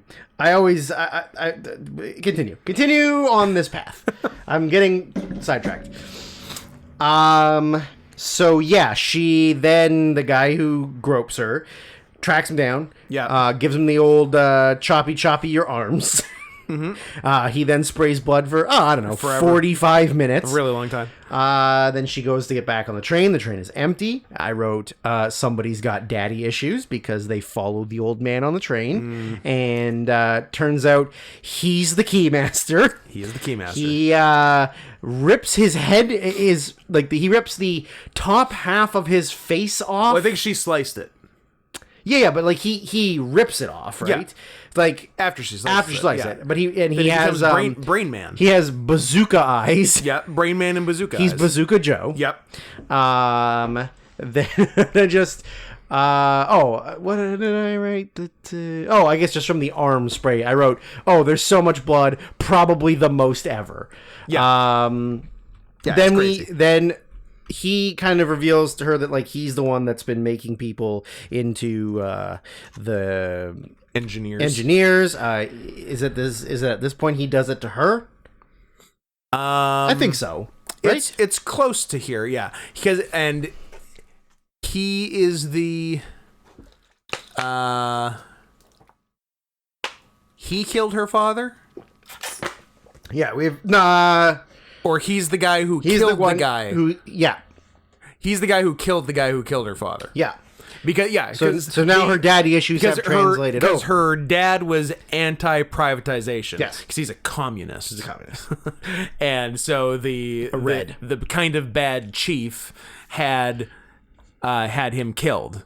Yes. And then to cover up that, he had Brain Man kill that guy. Yes. But Brain Man's pissed about it. He's pissed. Yeah. We get another silly commercial. This one was for Wii torture. Yeah. Yeah? Yeah, remote execution. Remote executions, yeah. Which was like a family all hanging around the TV, literally holding a Wii remote, and you're like slashing a guy. A real guy. Yeah. While using the Wii remote. Yeah. That was pretty cool. So then... a remote execution video game is pretty sick. It is pretty sick. When do we have graphic kid murder, but it's censored or pixelated? It's soon. It's around now. I guess it's just in there. It's just in there somewhere. Yeah.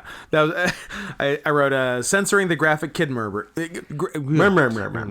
3, 2, action. Censoring the graphic kid murder. Or maybe because their pubic hair was showing, because Japan's weird about that. Yeah. No pubes, please. Yeah, it wasn't the kid murder, just that you could see. Yeah, kids' pubes. Would you like to talk about when they go to the strip club? I would love to talk about when they go to the adult entertainment club. I had forgotten about this entire scene.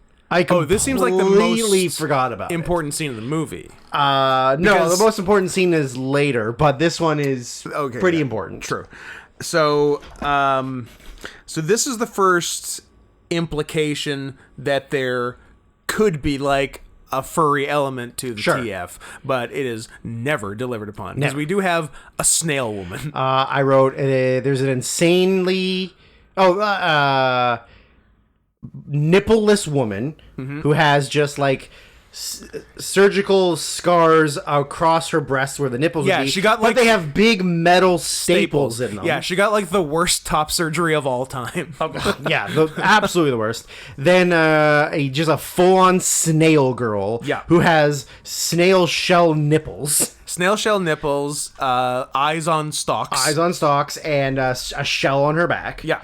I'm like, so we could do some anthro in here, and for the one you're doing in the whole movie, you've decided on snail. Well, gotta start somewhere. Interesting choice. You work your way up. You do snail, then maybe you do like scorpion, and then from there you do like an avian, which is disgusting because those are like the lowest of the low, I guess, slightly above scalies. Yeah. And then from there maybe you try something like minor, like a rat, a badger, or a wolverine, and then I kind of want a badger bitch in this movie. Then you work your way up to like the big cats. Yeah. And not lions, they're retards. Or dogs. Too many dogs. You know what I'm gonna say? There's too many dogs. What did I write? We should kill about 6 million. That's a big ask. If there's Scott. time. I mean, it's going to take more than 3 years, but 3 years that we know of. Yeah. So, I don't know. Is there even really any important information in that, or is it just to show that like there's a weird sexual fetish? There's the piss chair. Oh, I haven't gotten to that yet. Okay, but like of the actual, there's no information in there, really. Right? It's just that's for fun. Yeah, but that's a little treat for daddy. There's like a weird, like this is where you kind of realize there's like a weird fetishy side to the engineers, and engineers. Yeah. So I was trying to. I think so. Yeah. There's a living, headless, upper bodiless. It took me a squirting skin sheet. It took me a second to realize that this was alive. Yeah. Yeah. You thought it was an Ed Gein type situation? Sure, or just skinned alive chair. Something they had constructed. But Right. this is the far end of the engineer spectrum. Yeah. They're basically a chair. Yeah. No arms, no head. Yeah. No no rib cage, like no upper body. Yeah. Other than just the skin stretched out. Yeah. But then lower body seems to be fully intact. Basically. Because there's legs and everything. Yeah. With a vagina. Yep. And then you just piss all over the crowd of fires people. piss into the crowd, and the crowd loves it. They go wild. Yeah. Can't get enough. They love their piss play. Then there's one of the guys who's like, I don't know, he's just like a criminal. Yeah. All the girls have branding numbers on them. Yeah. And then I guess you like pull Well, that's a good idea. to keep track of all of them. Yeah. Or to brand them so that they know that you own them. Either way. Okay. I like things to be organized. And I think this helps. I like them in an order in which I can go, that's mine, not mine, that's mine. Okay. It's easy to keep track of.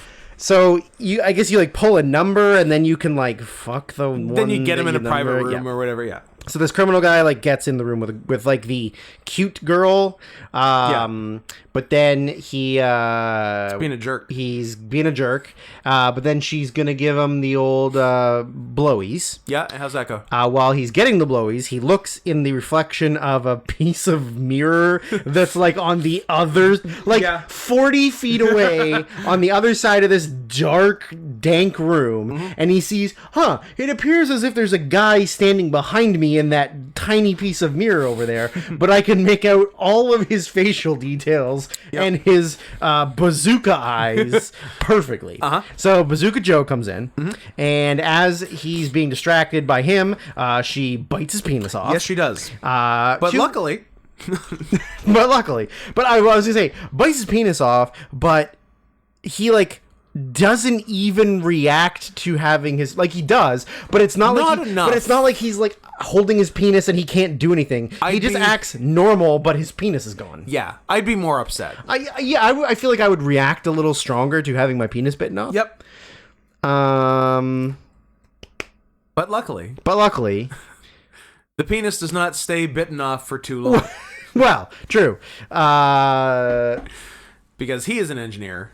Well, of course. And grows a super cock. Super cock. Super dick. Which I'm sure if you turned into an engineer, there would be so many guys like that. A lot of super dicks out there. Yeah. It Probably number one. It's a real, if big dick pills were real, it would only take an hour for the first guy to overdose. Yeah. That is a Joe Rogan joke. When he was one of the best. Funny. Even though I literally listen to the JRE like every day on my way to work. Like every day. I'm a big Joe guy. Now's the time to get into him. Now's the time to get into him when he's at his peak. Yeah. I just wrote during the conversation before everything kind of gets wild, there is a big conversation from Bazooka Joe and No More Penis, where there's just like a lot of talk of surgery. Yeah. And I was like, yeah, but it's not the surgery. Yeah. So don't talk about it unless you're going to talk about the surgery. Like you're doing wild ass surgery, but yeah, it's not the surgery. Yeah. If you're not going to turn people into cats, I don't care. Get out. So there's like a big, he manages to escape even though his penis has been bitten off and then grows back huge. Yeah. He ends up, he has a gun. Yeah. He shoots her in half with the gun in the most ridiculous looking scene. Like he shoots her with, I think it's like a semi-automatic machine gun, and he just shoots her like in a line through her midriff that just like cuts her in half. Yeah, like one bullet at a time, very slowly.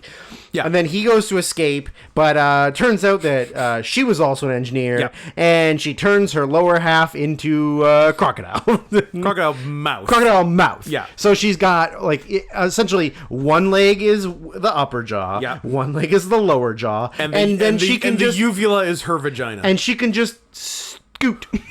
Yeah, because she scoots along the floor without having legs. She's pretty mobile for her situation. Yeah. So she manages to chase him down in the hallway. She bites off his arm. Chompa. She then bites his leg. Did I write chompa? Yes, I did. Nice. But yeah, so like she's a monster. Yep. And that was one of the only things I remembered about the movie was the croc legs. The chompers? Yeah, the chompers is like a big thing for this movie. I think a lot of people... It's a core memory. Yeah, people who haven't seen this movie know about croc legs. Yeah. So yeah, he then manages to get the gun and shoot like an explosive round. Yeah. Up her vagina. Well, like between the mouth where the vagina is. Yeah. And explode her. Yeah. That seemed to get the job done. Then I wrote... Oh, so then, meanwhile, now we're back to the main girl who has been... she has been turned. She had the keymaster keyed her in the arm where she's been cutting, and the arm opened up, and then it became like also a crocodile or something. It's like a mouth claw. A mouth claw, yeah, but like with teeth. Yeah, yeah. So she goes to the guy who's like the head of the privatized police, who's the one with the gimp girl, and I just wrote more gimp pup play. Gross. What the fuck is this gimp? I wrote. Yeah, it's disgusting. He takes her gimp mask off, and she's got one eye. She's been cut through one eye. She's a mess. And so she, I mean, for the second time in this movie, performs oral sex. But doesn't bite his penis off. Correct. And then we get a kind of look outside at the police force. Kind of has been now running wild, killing engineers and just people. Yeah, because they went to quote rap genius Kanye West. They went DEFCON 3 on engineers. That's not the Kanye quote I thought you were going to quote, but I'm glad you didn't go that direction. DEFCON 3. So yeah, they're showing like all these other police officers like out doing their business. One of them in full on blackface. I did write blackface ! Yep. Yeah, that was fun. Yep, that was weird. Is it her other female friend at like the bar who they draw and quarter? Yes. Yeah. So it's quite a scene. They do a 4-camera shot of this woman being drawn and quartered with cars. With police cars. Yeah. Yeah. It's the samurai Nazi police have grabbed her and quartered her. Fully rips her in half. Just destroys her. It's great. Yeah, it's amazing. Yeah. This pisses off Hishi. Pisses off Hishi. So she goes DEFCON 3 on the cops. On the cops. Just starts massacring them. Yeah. She's now finally started to turn. She's got a robo eye. Yeah. She got popped in the eye, so she got robo eye. And the mouth hand, the T-Rex mouth hand. It's hungry. Yeah. I have nothing else until like just the final battle. That's it, right? So she goes to confront the head of the police guys because he was involved in her father getting murdered and everything that's happened. So she wants to have a showdown with him, and then he goes like, I'll fight you, but you have to fight my gimp who now has sword hand, arms and legs. Yeah. So the gimp now has swords from the knees and elbows as arms and legs. Yes. And also can just like fly kind of. Yeah, very athletic. Yeah, very athletic. And like the swords like allow her to like leap to the roof and then from wall to wall. So they have like a big sword showdown where it's one sword against 4. Yep. I mean, it's fun. Yep. But then she ends up breaking off her sword legs. Mm-hmm. So now she only has the hands, and then she goes and she like pulls guard. She like drops to her back and just starts using her arms like upwards. Then she breaks those off. But when she breaks those off, my note is she does a head plant like that woman on Slap Fight League who got KO'd. I don't know if you saw that one. I didn't. Where she like gets slapped, she falls backwards, she goes to stand up, and then literally just like falls forward, head first into the ground, and then just like rolls forward. Oh Jesus! But that's what it looked like. She then picks up her body, gives her a Claudio Castagnoli style big swing. Yep, which is tricky without legs. No legs. So it was like a koala hug. It was a koala hug, sort of, yeah. But like just spins and spins and spins. Yep. And then throws her into like just a random desk. That's it, but is very clearly a mannequin. Oh yeah, like the most rigid, like one solid piece mannequin you've ever seen. Yeah. Flying into a desk for sure. Yeah. So then her and the police chief finally square off. Turns out he's got everything going for him. He's got machine gun Kelly boosters, and like he can he uses them to blast himself in the air. Yeah. And like he's the ultimate man. Like he's the ultimate guy. He's a tug. He's a tug type. But yeah, I mean they have their big showdown, and she ends up winning. Yeah. And then she's a police officer again. Yeah, she wins. She wins, and that's it. Was there a sequel? I don't think there was, but there's a movie. They definitely set up for one. Yeah, there's a movie in 2009, the very year after this, called Tokyo Gore Police. Tokyo Gore School. Okay, so they did do something, but I don't know if it's a direct sequel. It's not directed by the same person. It does not have any of the same people in it. Interesting. The description just says a young high school student attempts to kill himself by jumping to his death, but he survives, but is seriously injured. There's more to that than... Nope, does not sound like it's even remotely related. Huh. But it's called Tokyo Gore School, so I don't know why you would prequel. Call it the same thing. Yeah. But maybe not. Well, there you go. The only piece of trivia that I had for this was the entire thing was filmed in 2 weeks. Wow. The whole thing. Now, I'm assuming it was a lot of... a lot of it's like one location. There's not a lot of traveling around.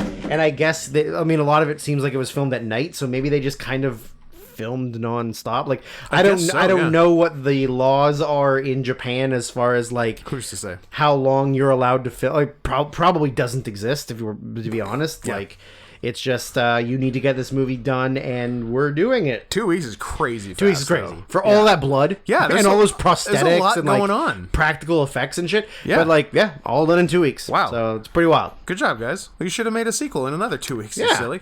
You know what? Give yourself 3. Yeah. Give yourself one extra week. Extra week. You earned it. You earned it. Absolutely. Well, that's really interesting. But let's talk about 2022's Roach 3D, brought to us by Schnoodlebug. And if you want to see Roach 3D, go to Schnoodlebug's Instagram, where it is right now. SCHNUDLBUG.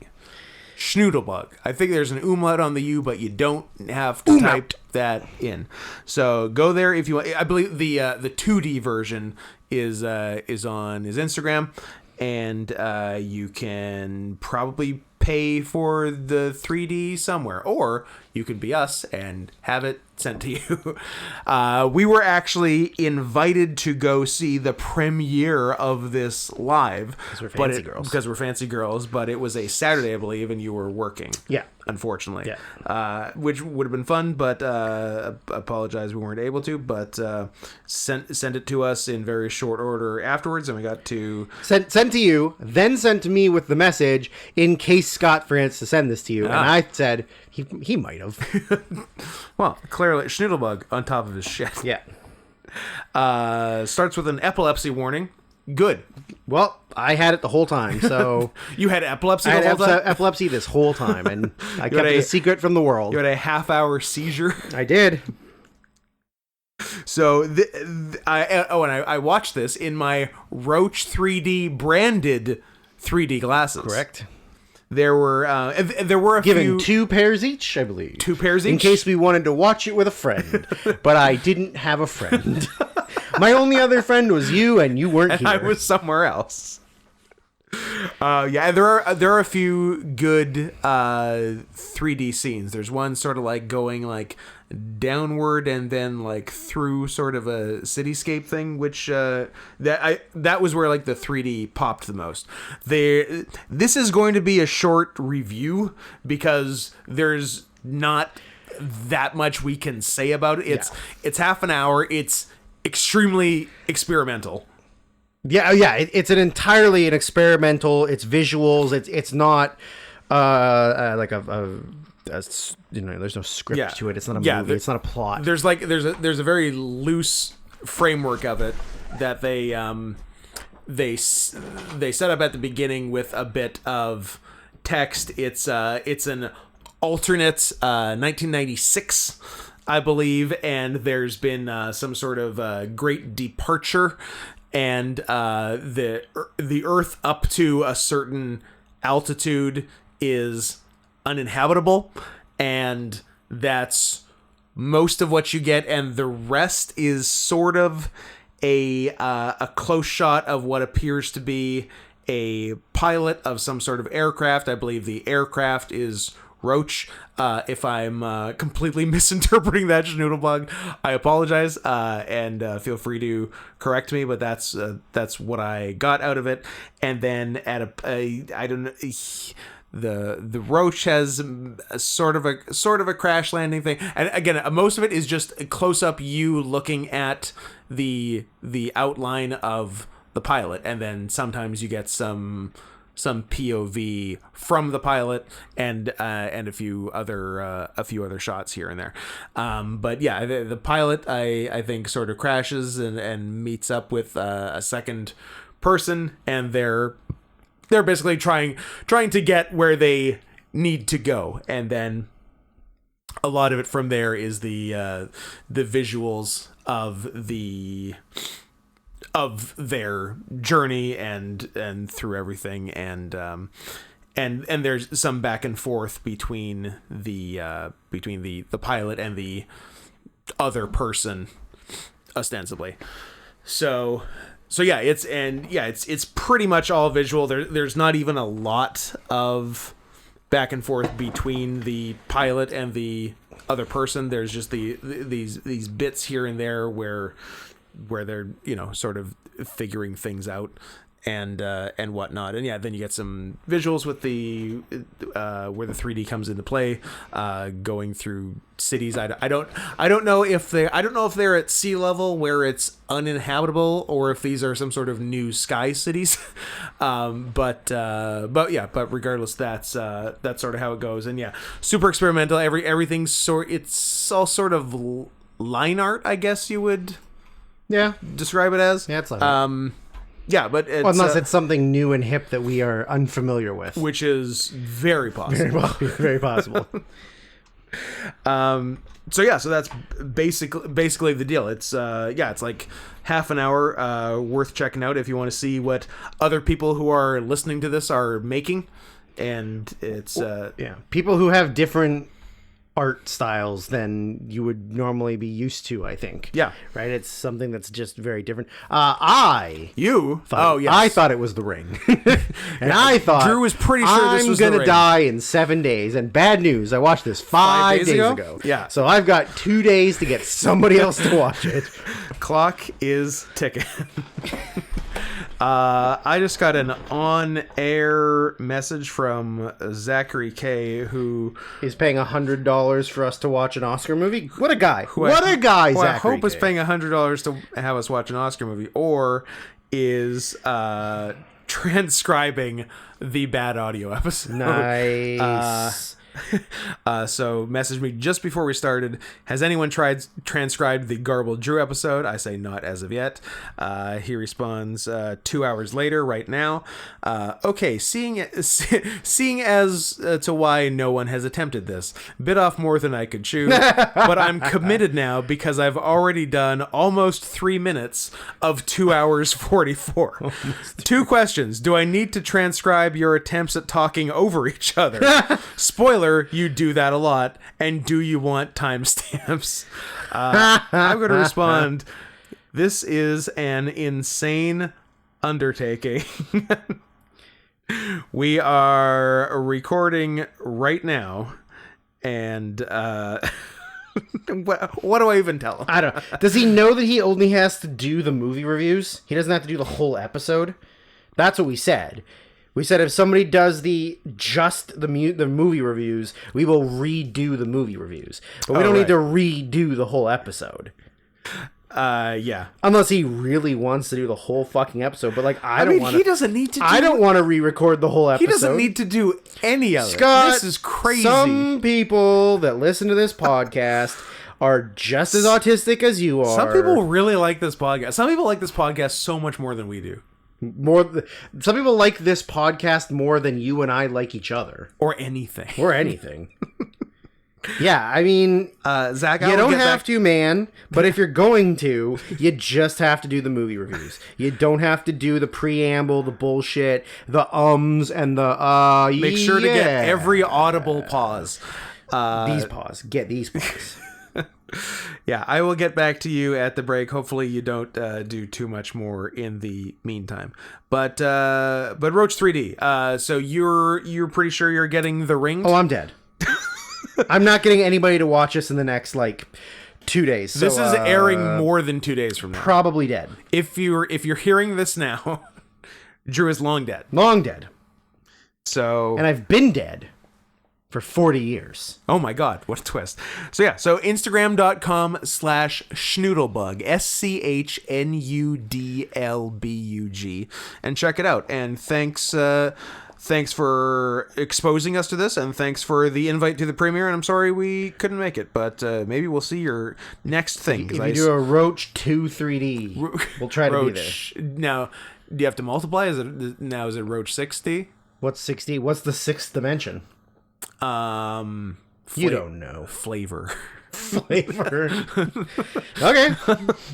You gotta taste it. You gotta taste it. You got height, width, depth, time, pussy, flavor. Those are the six. I'll skip number 5, thank you. That's fair. Going right to 6. Right to 6. Want to talk about the first 3 episodes of Sonic X? I mean, who do you think? 2003 Sonic X. Who do you think recommended Sonic X? What have you?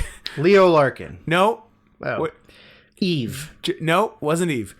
Why do you try? This was a self-choice. This was you and I paying to watch this. This was not a dealer's choice. Who would have suggested Sonic X? Why don't you just try saying it fast? Sonex. Oh. Sonic X. It was Sonex. Oh. Yeah. Weird. If you can even believe. I can't. So the second of 3 Sonic properties that we've been forced to review at the movie, virtual gunpoint. The movie, this, and then a little YouTube video. The other animated show. Is there another one? This.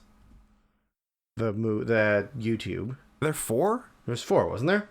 The movie, the original movie. 96 movie. The other TV show. Didn't we have to do their TV show? Did we? Yeah. Okay. Yeah. I think. I don't know if we did. I don't know. Maybe I watched it on my own for the sake of... Maybe you're just watching a bunch of Sonic stuff myself. on your own. But, yeah, so this is... I don't know... Do people like Sonic X? You think you might have seen some... I thought I'd seen some when I was younger. Was on? But I don't think so. After I saw it, I was like, no, this doesn't look... It just looks like Pokemon to me. It does look like Pokemon. I love that they just drop us into the action in the pilot episode of the series, because they're assuming every Sonic fan by this point has consumed every single piece of Sonic media available, and nothing needs explaining, and they're right. Can I tell you what my first note is? Please. Who the fuck is Amy? Oh, she's the slam pig. But like, am I supposed to your statement? Do I know who the fuck this is? Am I supposed to know who the fuck this is? You're absolutely supposed to, and yeah, I don't know, but she definitely reads as the slam pig of the series, right? And then I just wrote, am I supposed to know who any of these characters are? No, like outside of the main 4, like I was like Sonic, Tails and Sonic are like talking to this person as if they've always been canon. Yeah. Who the hell are you? They were in the first Sonic game. They were in the second Sonic game, and I'm just supposed to know who the fuck that is? Yeah. No, I don't. I wish I did. Although there was a really sexy one. There was. Who was the sexy one? That's my note. There was. Who's the sexy one? Yeah. So. I'm gonna call him Dr. Eggman. I like Eggman better than Robotnik. He's Eggman in the Japanese. Eggman, and I watched this. Do me Japanese. an egg. So he appears. So he's holding a child captive. But it's not a. It's like a weird Sonic child. It's a Sonic child. But is it like one? You know how did you ever play the games, the original Sega Genesis games? I have played 0. No, it's one of those things where I've played one thing in the whole giant franchise. For example, Mario and Sonic Olympics. That's what you've played on the Wii. I have played, I believe, Sonic 2, Sonic and Tails. Okay. And Sonic Pinball. Weird. Both for the Sega Game Gear. Portable. Not a Sega Saturn. Portables. I'm writing down portables because that made me laugh. What was your question? Not the Sega Saturn. Not the Sega Saturn. Not a Dreamcast. I guess. There must be Sonic stuff on the Dreamcast. I'm sure there's Sonic stuff on everything. I don't have any. And now just Nintendo owns them, so they just do their own things. Yeah. I believe it or not. I know this is gonna be shocking. Uh-oh. I got I have a Sega Game Gear. Yeah. And a copy of Sonic the Hedgehog 2, and another game that I can't remember what it's called, where you go inside of a comic book. Oh. That the guy's like the artist, and he goes in and he like fights monsters in his own comic book. Okay. And Page Master, the game for the movie. Nice. Starring Macaulay Culkin. Yep. Currently in this household. It is in the front closet. And I also have an original Sega Genesis, but I don't know if it works. I think we gotta have a Game Gear party after this. We could try. Did Game Gear have like a Versus? Yes. You could connect them? Yeah. 1v1. I wonder if I got the plug. Well, I only have one, so if you have... I have one. You still have it? Yeah. Oh, okay. I wasn't sure. What am I going to throw out my Game Gear? Yes. What am I, a sucker? Yes. That's an investment. 100% you're a sucker.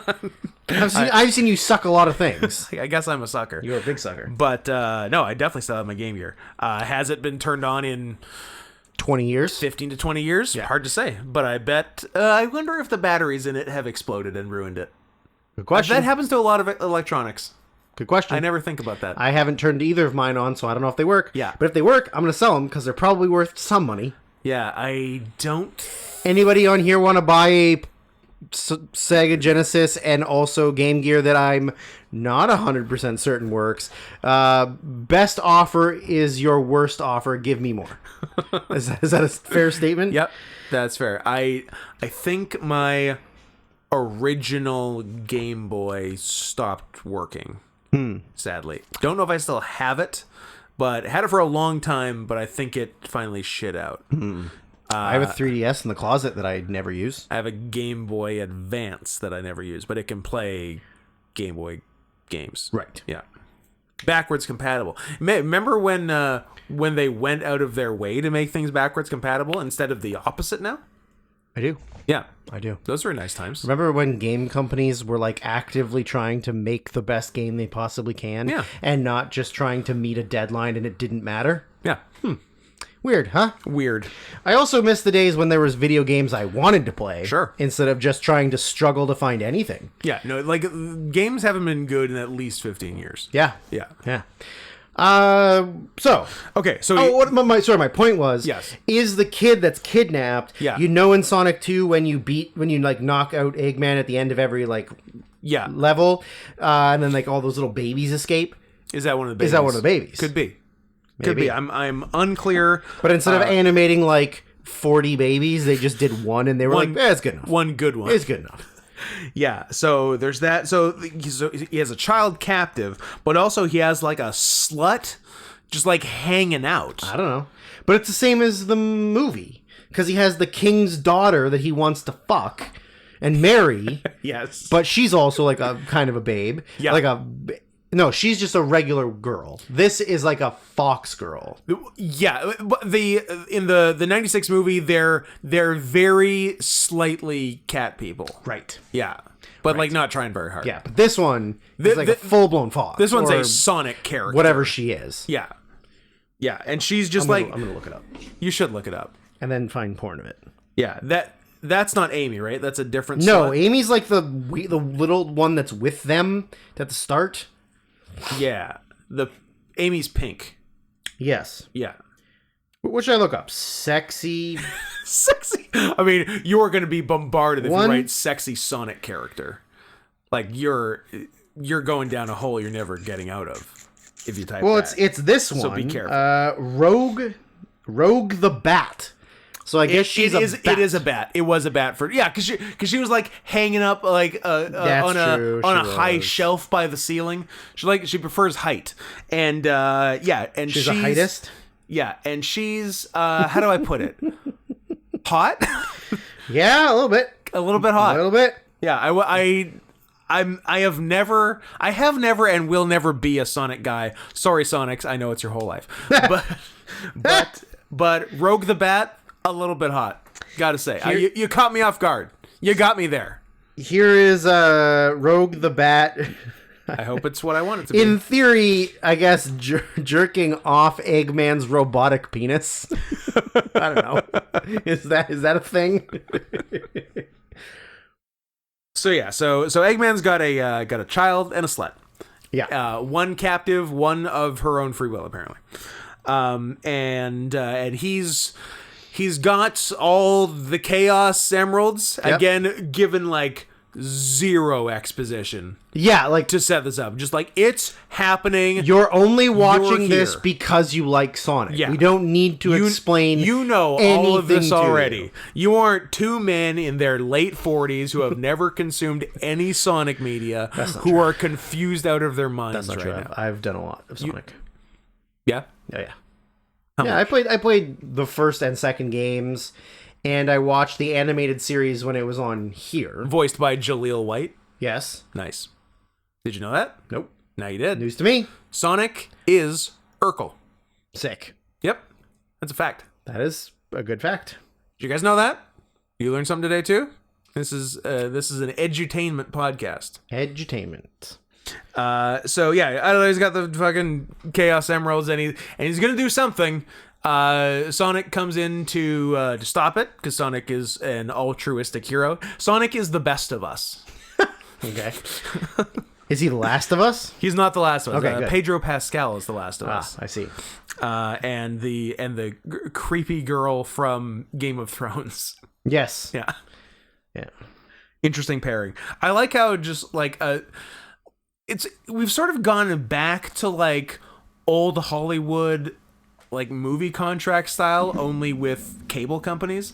Like HBO just owns certain actors. They're like, we're gonna put you in everything. You're in this. Also this. Weird girl. You're filming nothing nonstop. Yeah. That's not produced by us. Yeah. This.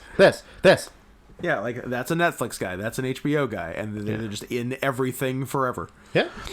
So I like it. I like owning people. I also like owning people, but like with burns and stuff. Like, oh, fucking. Okay. So Sonic comes to stop it. He has a fight with Robotnik. He gets Robotnik's robot guns to shoot at him. And I don't know if you guys have heard that Sonic's very fast. So I have heard that in the past. the guns shoot at him, but he gets out of the way of the bullets, and the bullets shoot the warp core or The warp core. or whatever. Yeah, maybe that's what it's that called. the Chaos Emeralds were powering, and it bends dimensions. Time. Yeah. And everyone, well, first we just see Sonic, but then we later It's everyone. are told that everyone gets zapped into Like human reality. Like our Earth. Yeah, regular Earth, yeah. After Earth. No. Jaden's Not with that weird accent. Why do they have accents? because that's what we're all gonna sound like that in the future. Because in the future, everybody's going to have a weird Nigerian and Chinese accent because the guy who was real actually didn't even have an accent that thick. Those are the big two countries. Nigeria and China. Yep.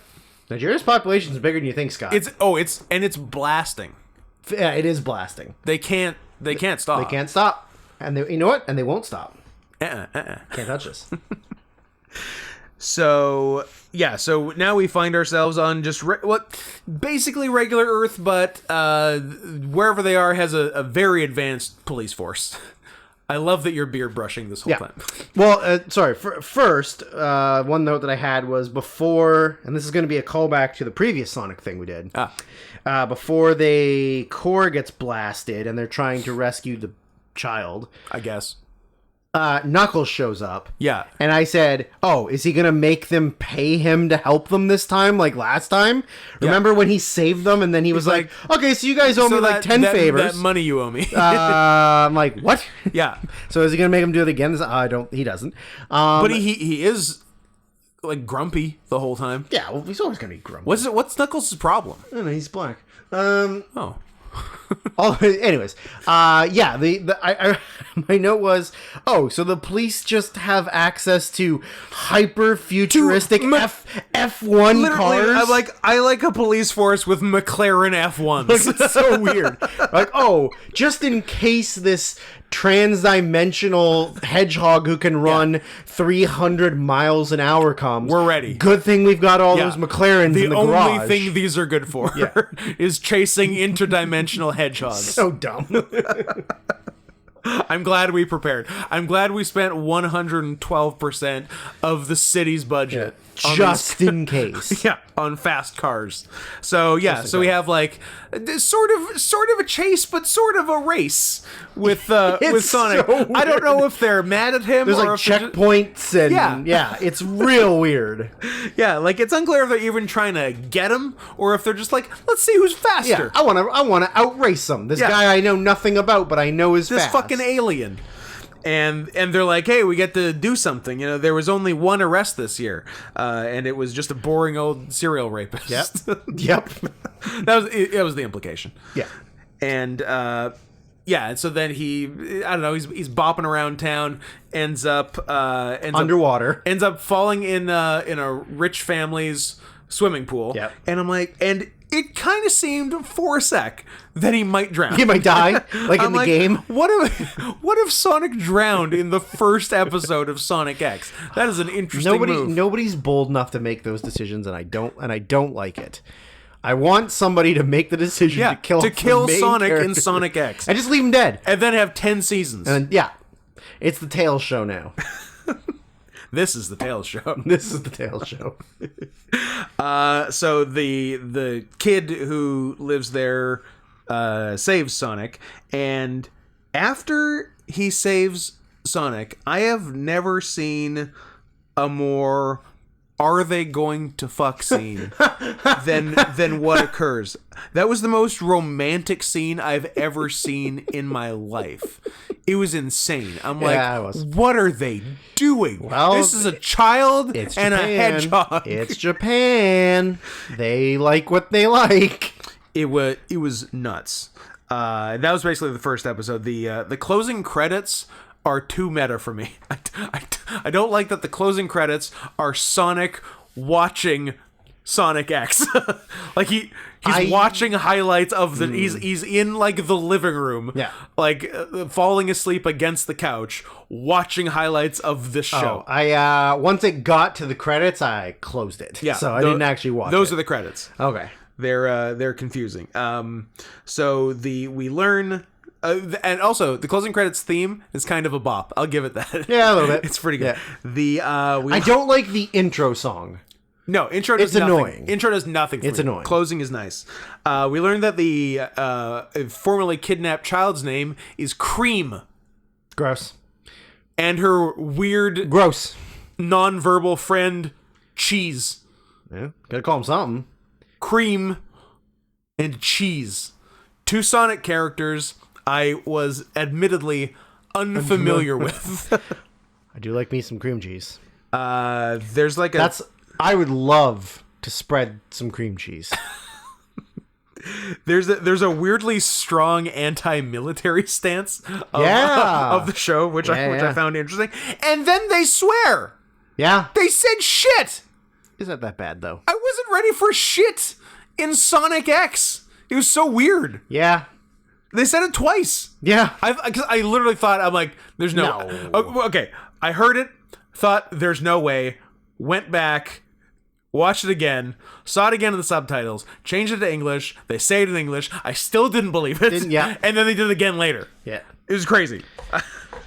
It blew my mind. So Eggman is in the universe now too, and he is very adaptable. He's like, well, I didn't plan to show up in this new dimension, but I guess I'll just take it over because I fucking rock. Yeah, I'm the man. I guess I'm here. I might as well just do the thing I can do.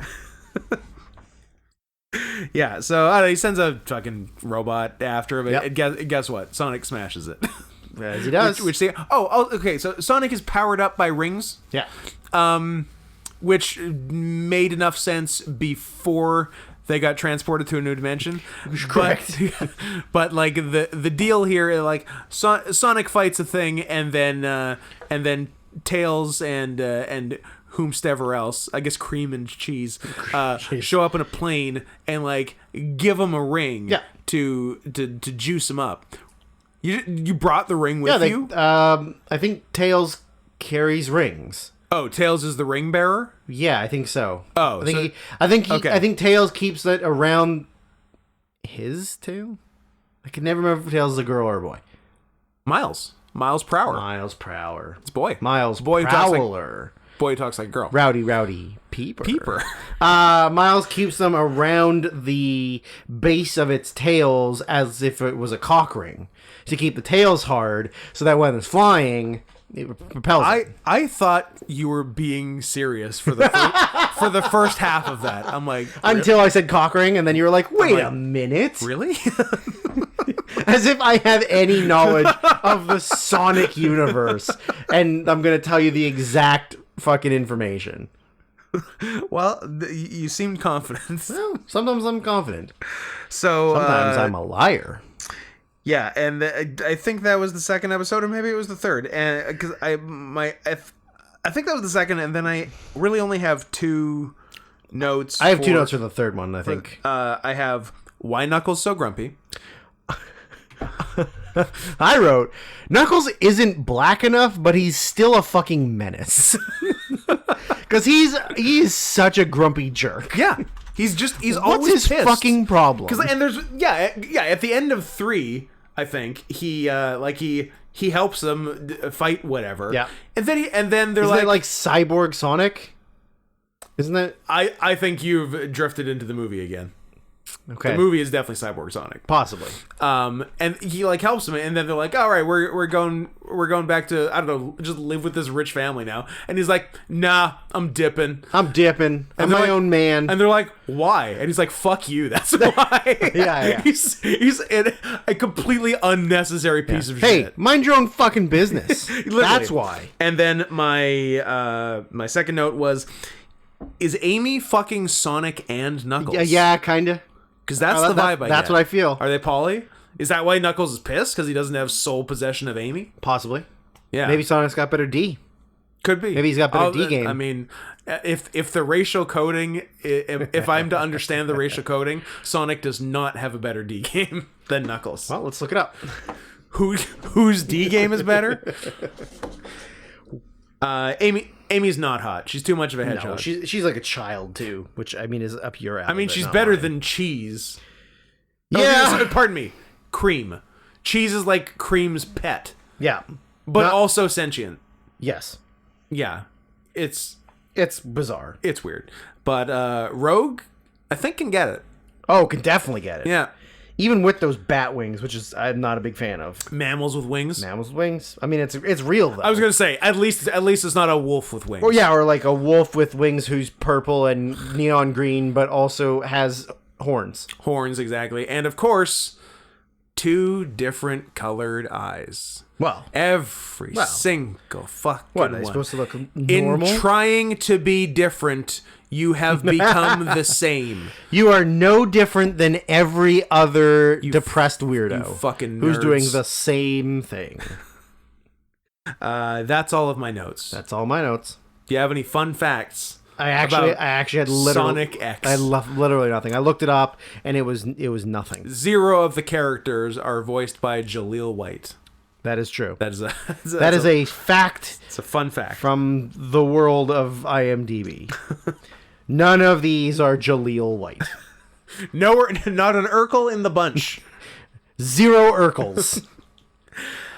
So, how about 1995's La Haine, brought to us by, I believe, Dank Memes Incorporated. Weird. Yeah. It's someone from the Twitch chat whose name isn't that, but I was never able to match it up. So if you want to identify yourself, go ahead. And if you don't, no fucking skin off my nose, pal. I think it would be funny if it was somebody from the chat who paid for it, recommended it, and then doesn't listen to the podcast. I also like it. I mean, just playing the numbers, guaranteed that's happened with a few of these. Probably. You know what would be very funny is if we just didn't review it. The move. But hoping that they don't listen to it, and it saves us 40 minutes. Yeah, the move is to identify the ones you think won't listen and not do them. Because literally nobody gets hurt that way. That is true. That is very true. But then if you do Are we going to take the bold chance now? No, I think Dank Memes is on board. I know. I'm just kidding. Also, he picked a good movie. So Did pick a good movie. Now, I mean, good in the sense that it was a well done movie. Not a ton to talk about. Well, that's what I find with a lot of good movies we get recommended. I'm just like watching this going like, yeah, that's good. And like, I don't have a ton to say. He says, this is a nerdy little foreign film that I need more people to see. Yeah. Well, that's great.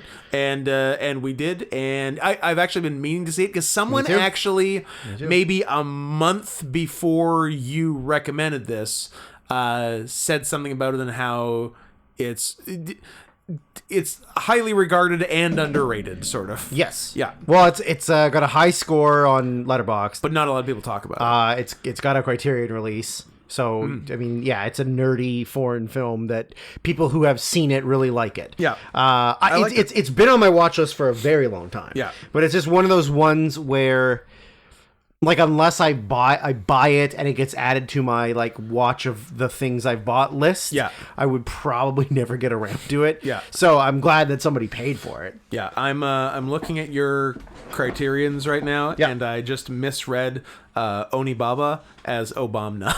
Obama. Nice. The Criterion release of Obama. Joe Biden's. Joe Biden. No, Donald Trump's Obama. Yeah, Obama. Yeah. Yeah. So this one I actually do have a couple trivia notes for, but I love trivia. I'll wait till the end. Gotta earn that trivia. Well, I think they make more sense after you learn about the movie. Sure. Although I will say that I saw the note and then the trivia, and I was like, that seems weird because apparently is the trivia a lie? All of those the 3 main characters are all supposed to be teenagers. Oh, they were older than teenagers. That's what it is. But they do sort of act like teenagers. But Vincent Cassel was 28, and he's playing like... So maybe they mean 19. Yeah. But, I mean, he's... I think someone might even say they're 19 at some point. But, like, he's way older, and he than that. looks older. Well, he does not look 19, even though he's 28. Well, he's got Cro-Magnon head. I think it's just because he's got a shaved head. I think that makes him look like... But he's got quite a head. Sure. Yeah. He's got a big dome. Yeah. But yeah, it's not a young man's head. There are tons of people, and I mean, like, certain movie styles, you know, like teen comedies and romance movies have the sort of always been casting old actors to play teenagers, and most of the time they look the part. But like, never once did I see Vincent Cassel in this movie and say, that's a teenager. He looks 19. He looks 35. That's definitely a teenager. Yeah, he doesn't look young for 28. He probably started smoking at like 11. Yeah, and then he aged rapidly. Yeah. And they all use their real names? They all use their real names. Oh, Vincent Cassel was Vins. But, like, Saeed was Saeed. Vins Cassel. Saeed was Saeed, and the other was the other.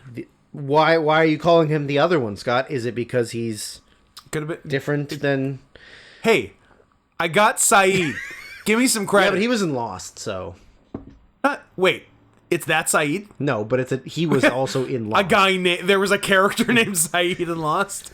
Yeah, I suppose there was. The actor was in Lost. Was he? Yeah, I think so. He was in a little bit of it. A couple episodes towards the end, maybe. I'm pretty sure. He's been in other things. This was his first movie. And might have been his last movie? I'm telling you it's not his last movie. I wasn't going to say that. I'm actively telling you it's not his last movie. So you're telling me there is a Saeed in Lost that didn't play Saeed? Yes. That's what you're trying to tell me? Yes. That's nonsense. No. Man, the writer's strike fucked that show. Oh god, it so did. He has also been in, like, I think he was in a Marvel movie. Oh, is he Captain America? You believe it or not, he's Captain America. I thought so. Chris Evans is also Saeed Tagmaouri. Najad. He has been in Wonder Woman, John Wick Chapter 3, Ooh. Wonder Woman 1984, the good one. Oh, did he play a non-cat also? Yes. American Hustle, G.I. Joe Rise of Cobra, I Heart Huckabees, Vantage Point. He's the boy who didn't get butt fucked in The Kite Runner. Okay. Also, but the role in my head that I just remembered is where I know him from, and what I like him from is he's the actual actor in Three Kings that is he's the one that makes Marky Mark drink the oil and calls him my main man, that then gets spoofed in South Park with Santa. Yep. He's that guy. Okay. So he's been in real movies. And two... Also, Three Kings is a fucking great movie. Minimum David O. Russell movies. Yes. Yeah, I Heart Huckabees and...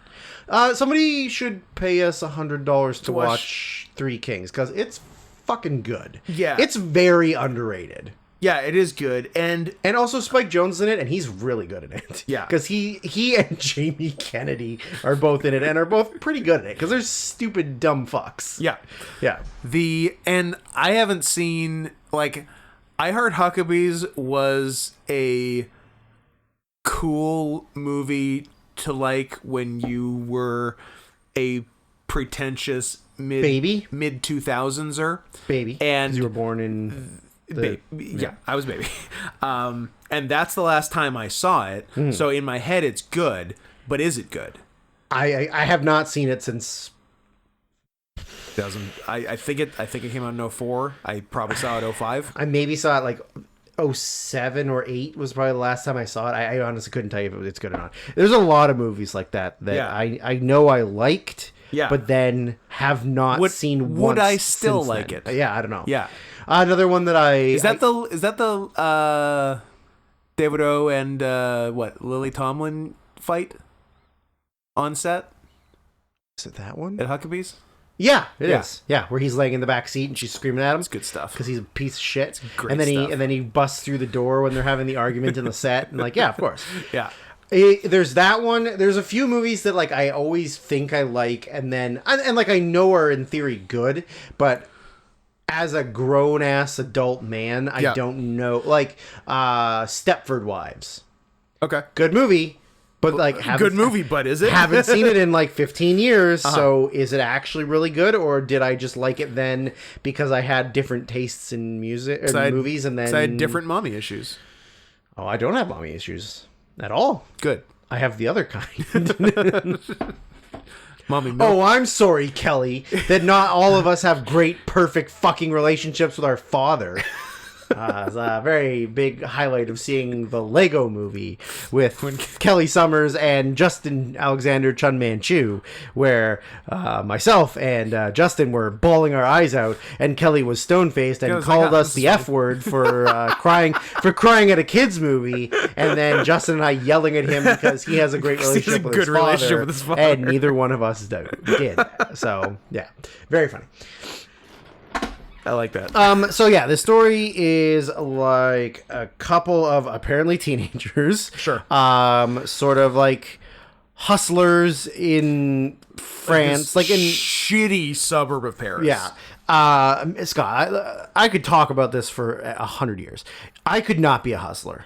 No. It looks fucking exhausting. Oh, who's got the time? Like the amount of just like walking around, Yeah. like from place to place, trying to scrounge together money to buy rooftop hot dogs. Everybody's trying to fuck your sister. Everybody. It seems so tiring. Yes. To spend your just get a job. Like just. Well, hey, let's not be hasty. But I mean, the thing is, like, you're spending all this time just like you're doing so much work, walking the streets, hustling to get $2 or $3, but just get a job. That's going to be tiring too. But you're making like $10. Yeah. So you're already up. Yeah. And like, yeah, okay, maybe you don't get to spend as much time with your friends, getting racially profiled and then beaten up by the police, and sometimes maybe arrested but not arrested. Yeah. But then one of you gets arrested but then gets out for free, but then the other ones get arrested later. It seems so time consuming to be a hustler. Yeah. I couldn't handle it.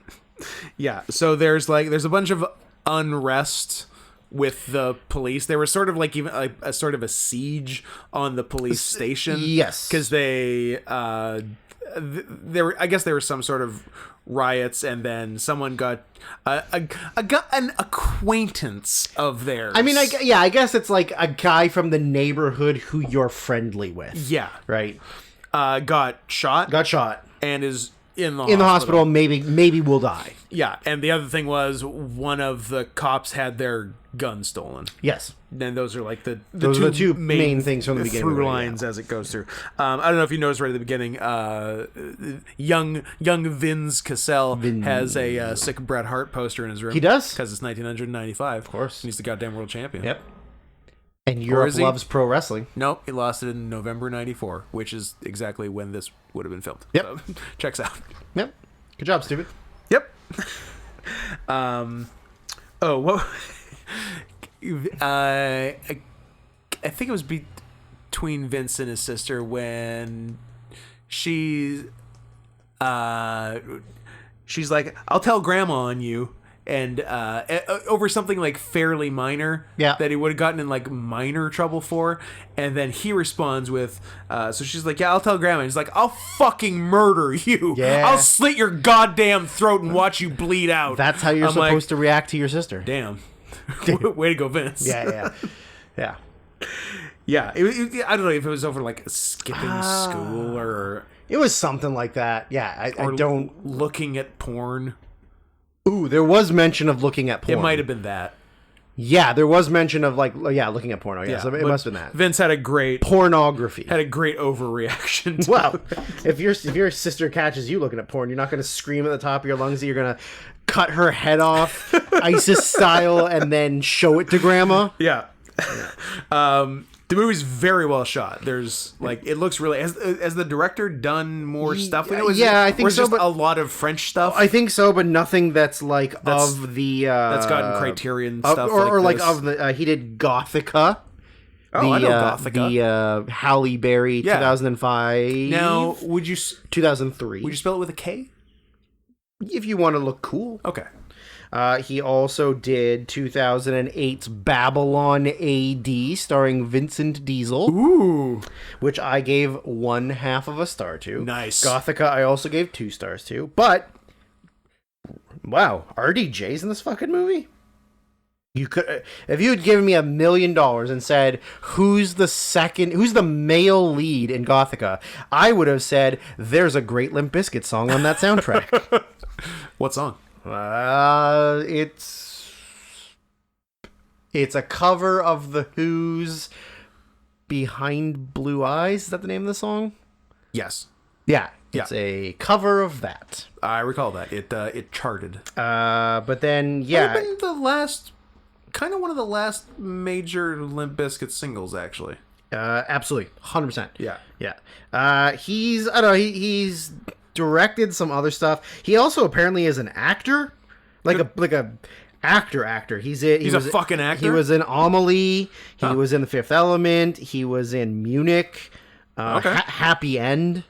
Oh, wow. So like he's been in movies. Like actually he has on the whole, he's been in more good movies than he's directed. He has way more acting credits than he does anything else. Interesting. He's got directing credits, writing credits, editor, producer, but it's mostly acting. Well, he did a nice job here, and probably big ups to the cinematographer. I like vaguely recognize him from those things. Okay, yeah. I think he's one of the main actors on the depending on which direction you watch Munich, good guy's side.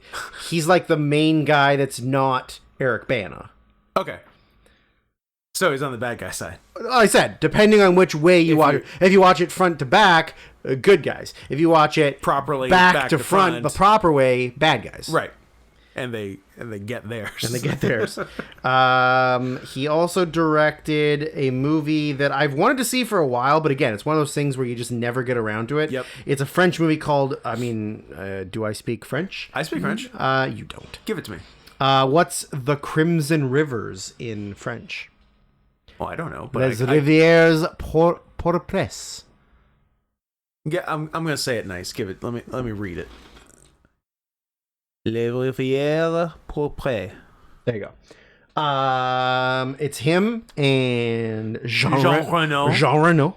And I've wanted to see it for a while, but it's just one of those things that you just never get around to it. It do happen. Hey, like that. somebody give us $100 to watch this. Get on it. The Crimson Rivers, or whatever Scott said in French.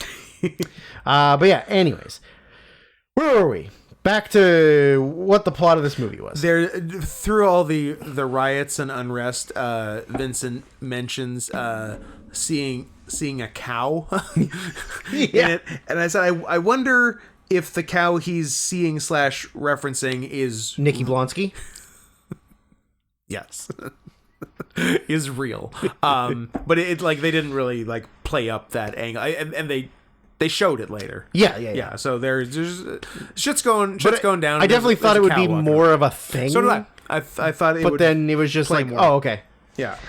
I one of my notes early on was like just the geopolitical look at the ratio of non-whites to whites population of France. Yeah. Because like, what is it like? Because in this movie, like all of the police are white, and even like a lot of the like criminally type guys they hang out with are white.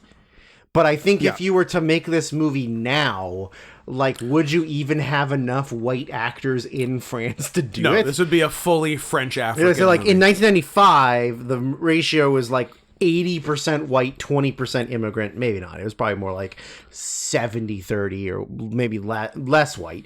But like now it's like 10% white, 90% African and Middle Eastern immigrants.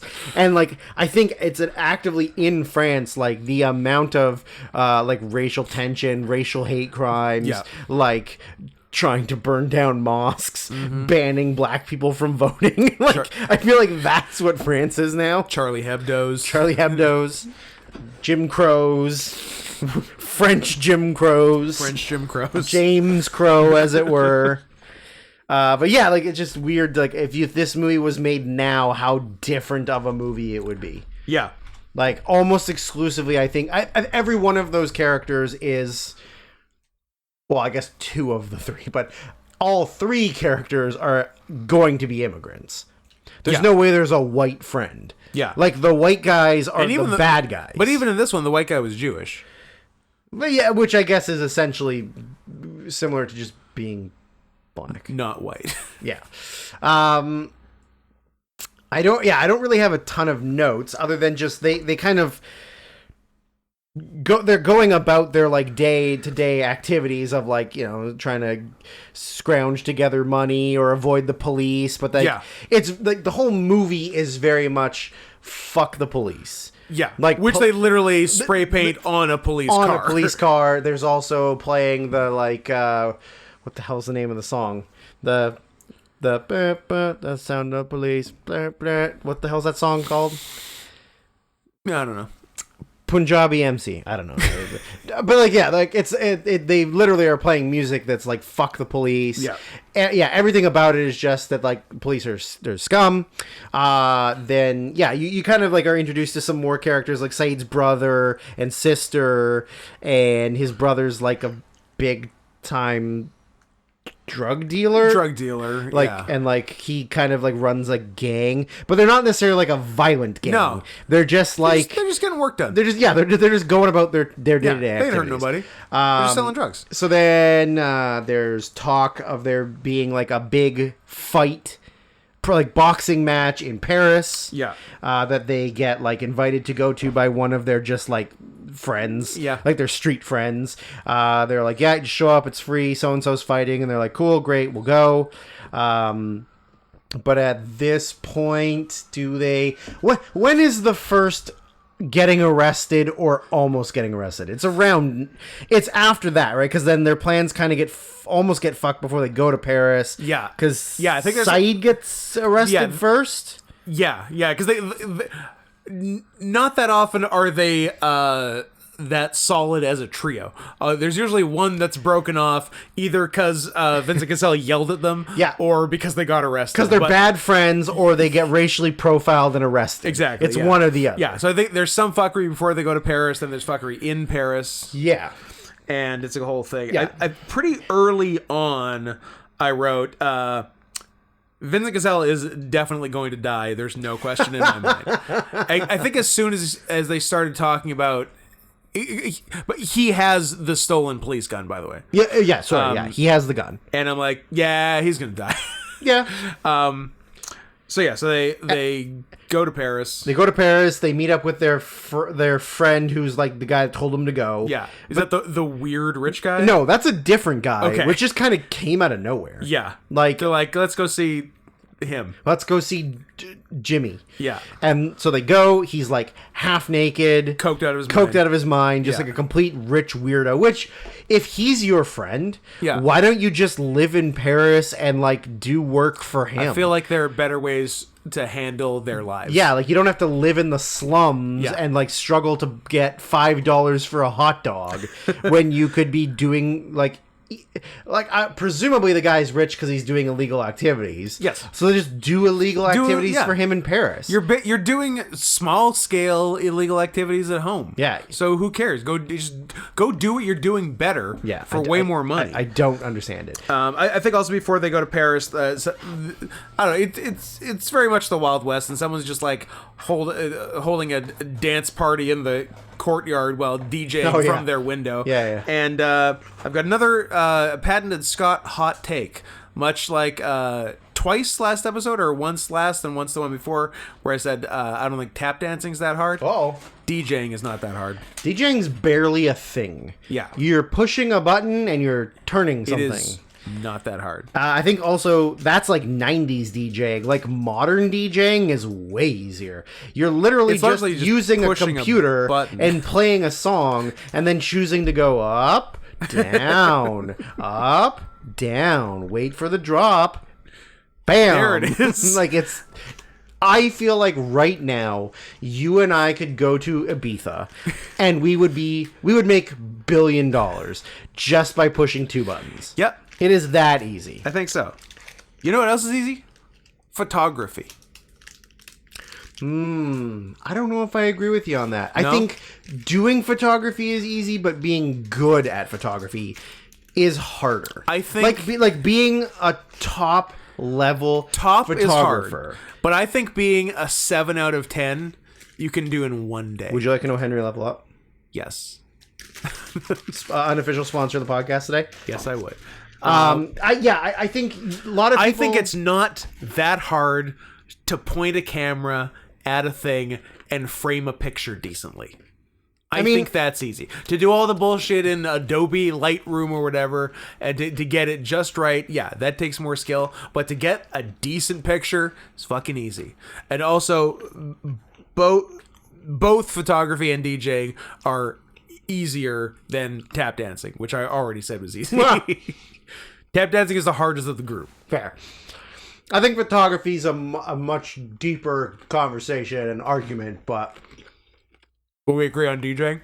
DJing's, fucking anybody can DJ. DJing is bullshit. Okay. Totally bullshit. Fair. They literally made a Guitar Hero version of DJing. Yes. And it was as equally difficult as real DJing. Yeah. There was no, they didn't need to like level down the difficulty. No. Like Guitar Hero is not the same as playing guitar. No. DJ Hero is the same as DJ. Now, Yeah, that's very true. I'll pause it. DJ Hero harder than real DJing. Honestly, probably Yeah. probably more involved. Fuck DJs. Also, just because it's the French ghetto, people are just like breakdancing in the subway station. Well, what are they supposed to do with their time? Breakdancing hasn't really progressed in 25 years. They're doing Does it need to? No, maybe it's perfect. I'm not saying it's bad. I'm just saying like these are the exact same breakdance moves you see now Yeah. in 95. Yeah. Oh.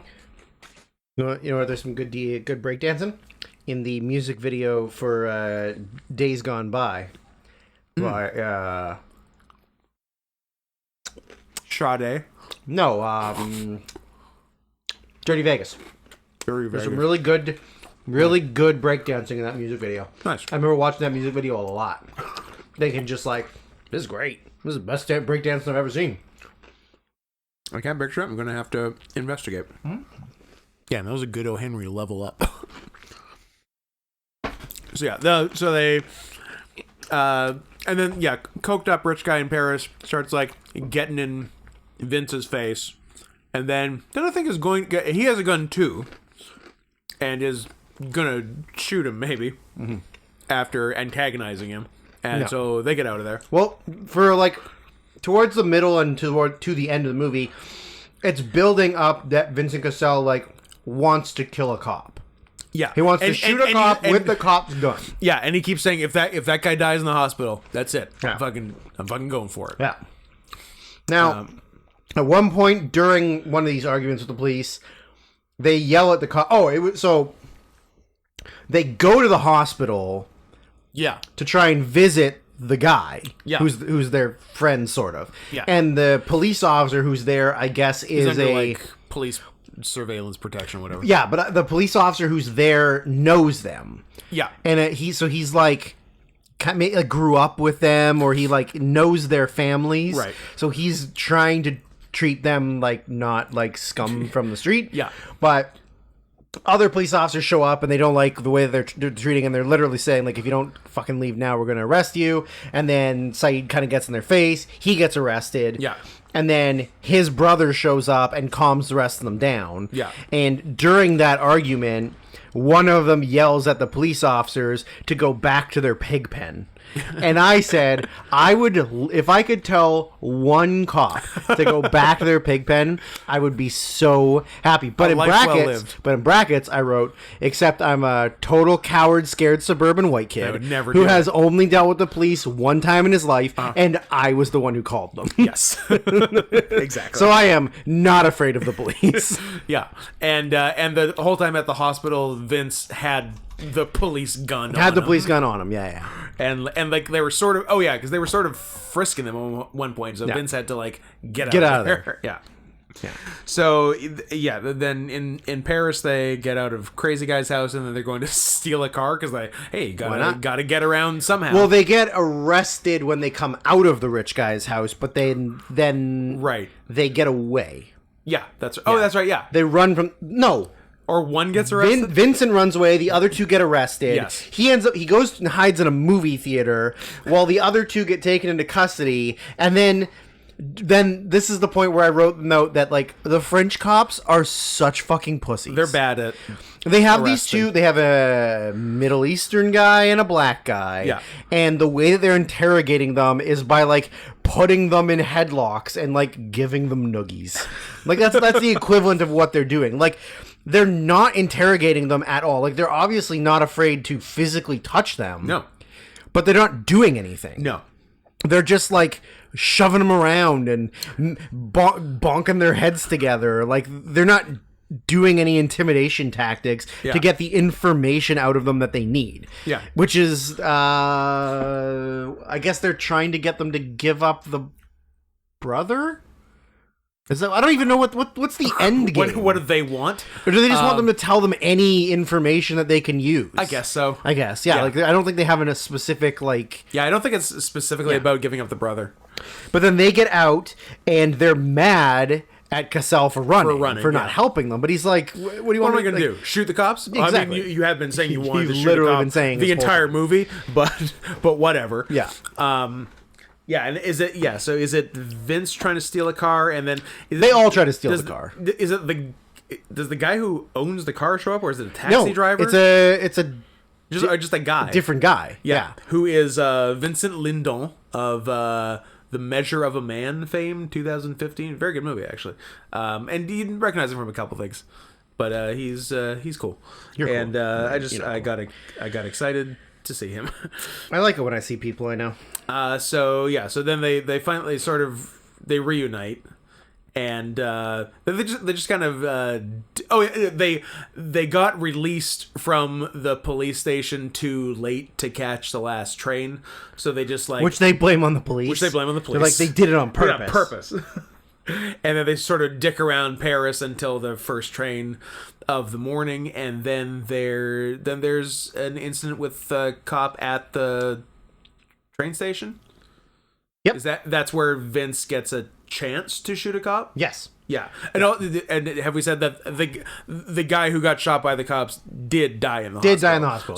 So Vince is he's ready. He's resolved and ready to go. Yeah. So he's also in a movie that I've definitely seen and you haven't been telling me to see for 2 years. He's in Teton. I can't believe you. Shut up! It's on the list. You like it so much. What am I supposed to do? I don't know. Watch all these podcast movies. Watch all the Oscars movies. Watch every Sasquatch documentary on Tubi. Play video games. Masturbate. And I'm supposed to watch Teton. I mean, you could have watched Teton last Shut year. Shut up. 12 months ago. But he's apparently in a movie now that everybody thinks is good called Both Sides of the Blade. Unfamiliar with it. What the fuck is going on outside? There's a dog trying to kill itself out there. Same director as High Life, the movie that had the worst fake semen I've ever seen. Robert Pattinson, space. You don't know. What am I? You don't know. What am I What is the space one that Claire Denis did? Is that High Life? Maybe. Or is that something else? Look it up. That's the Claire Denis one. High Life is Claire Denis? High Life is Claire Denis. Yeah, it was bad. Yeah, and it had fake semen that looked terrible. Yeah. And, 3 actors in it? Yeah. Oh, yeah. Juliette Binoche, who kind of has sex with her son, or it's implied. It happens to the best of us. And then Andre 3000, and noted person who doesn't do enough movies, Mia Goth. Ah, yes. Haven't seen enough of her in the last 24 months. Yeah, I know. She's in too many. Get her out of here. Also, she's ugly. I'm glad you said it. Yeah, she's ugly. She's not attractive at all. I don't understand which honestly means she's a good actress. Yeah. It's the Elizabeth Moss theory. She got there for her abilities. Yeah. But I guess Shia finds her attractive enough because he put a baby in her. Shia and Maya. He blasted a baby up her. This is the all blasting episode. We're blasting. Let's blast through the end of this movie so we can lie down and eat at the same time. I would love to eat. Me too. I am hungry. I'm starving. We are bad at this. I mean, we had a record short 58-minute preamble. I know, but if we hurry up, we can finish this in under 3 hours. Hey, look at us. Yeah, so there is a cop just hassling the non-white ones at the subway station. Is that the deal? Yeah, kind of. Yeah. Yeah, and I think the cop sort of grabs him, and Vince pulls the gun, and pusses out. Because he's a fucking coward. He's a coward. And they're telling him like, "This is your chance," and he's like, "Oh, this is scarier than I thought." Yeah. And then not that long there's later, a chase, isn't there? Yeah. They go through the tunnels. He's gonna shoot the cop, and then the big black one plows him over. Yeah. And then they run away again, and then that's when they kind of get mad at him for like being a coward. Yeah. Then they meet skinheads. Is that the next thing? Oh yeah. Or like that's because like right towards the end. Yeah. They get beat up. They got beat up by a bunch of. They're getting jumped by a bunch of skinheads. Yeah. He then pulls the gun. Scares the skinheads. Yeah. And then they beat up 2 of them. Yeah. And then they're saying, "Fucking shoot them! This is your revenge! Yeah. Like kill the skinheads." It's like, no, I only kill cops. Except I also don't kill cops because I'm a coward. Yeah. I really want to, though. Yeah. But I'm not gonna. But I want to, but I'm afraid. Yeah. I get it. Yeah, that's a real, like, end game. Like, Yeah. you don't just get to kill a cop and then go, oh, I shouldn't have killed that cop. Oh, well, let's move on. Yeah, there's not a lot of It's a coming real back kill from the that. cop and they're coming for you. Yeah. Like, end game. Yeah. So then post Skinhead is another run-in with the cops. Yep.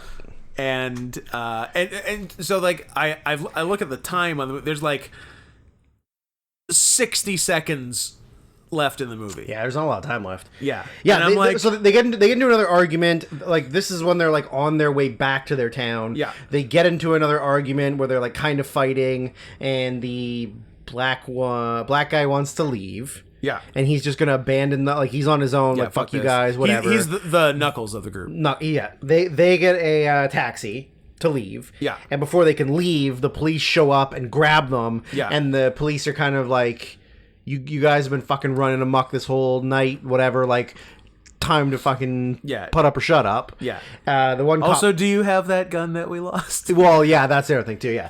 So he pulls the cop pulls a gun on Vincent Cassell. Yeah. And at this point, Vincent Cassell has given the gun to his black friend. Yeah. Who's leaving. Whose name we have refused to learn. Muhammadu. Could be. I'm gonna call him Knuckles. Abdabar. It's Vince, Saeed, and Knuckles. And Knuckles. Should I actually learn what his name is so we don't sound like racists? Probably. I just don't even remember hearing Hubert. Hubert. I guess at one point it, like, highlights it somewhere, right? Yeah. I could not have told you that his real legal government name is Hubert. He's also only been in, like, a few other things, one of them being the Constant Gardener. Nice. Okay. He was the garden. He was the garden. They manscaped.com promo code CATS20 his balls and pubic area. Yeah. Yeah. They got him. They got him. Anyways, you're saying, because you said there's 60 seconds left in the thing. Oh, there's 60 seconds left, and I'm like, there's 60 seconds left, and then 90 seconds after there were 60 seconds left, I wrote, for a minute I thought Vince might live. So yeah, they get into an argument, and the cop who's got his gun against his head, the asshole, he's like a cool plainclothes. Yeah, cop he's like an undercover who's cop. been hassling them the whole time. Yeah, he made them leave their rooftop party. Yeah. Where they were slinging dogs. Slinging dogs. His gun accidentally goes off. Yeah. And kills Cassell. Yeah. And then Hubert sees this. Yeah. Well, he saw them, like, arguing. He starts to make his way back. Gun goes off accidentally. He comes over, pulls the gun on the cop. They point the guns at each other's heads. And then... Blackout. Shot audio. That's it. Yeah. So... It was good. Not 100% sure. Yeah. They're both dead. I'm going both. They're both dead. Yeah. So the only, like, piece of trivia I have for this is that real police officers were highly offended by how the police counterparts were portrayed in this movie. Grow up. During the, am I saying this right? The Cannes Film Festival.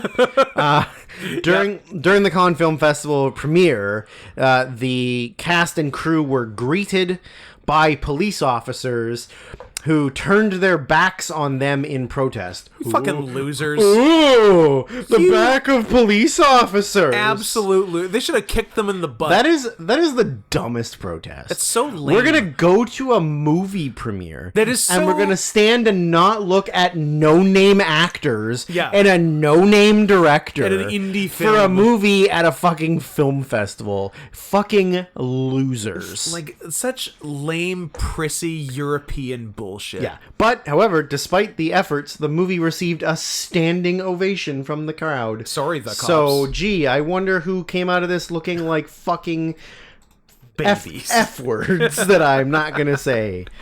I think we went this whole episode without either one of us saying it. We have a monetization update.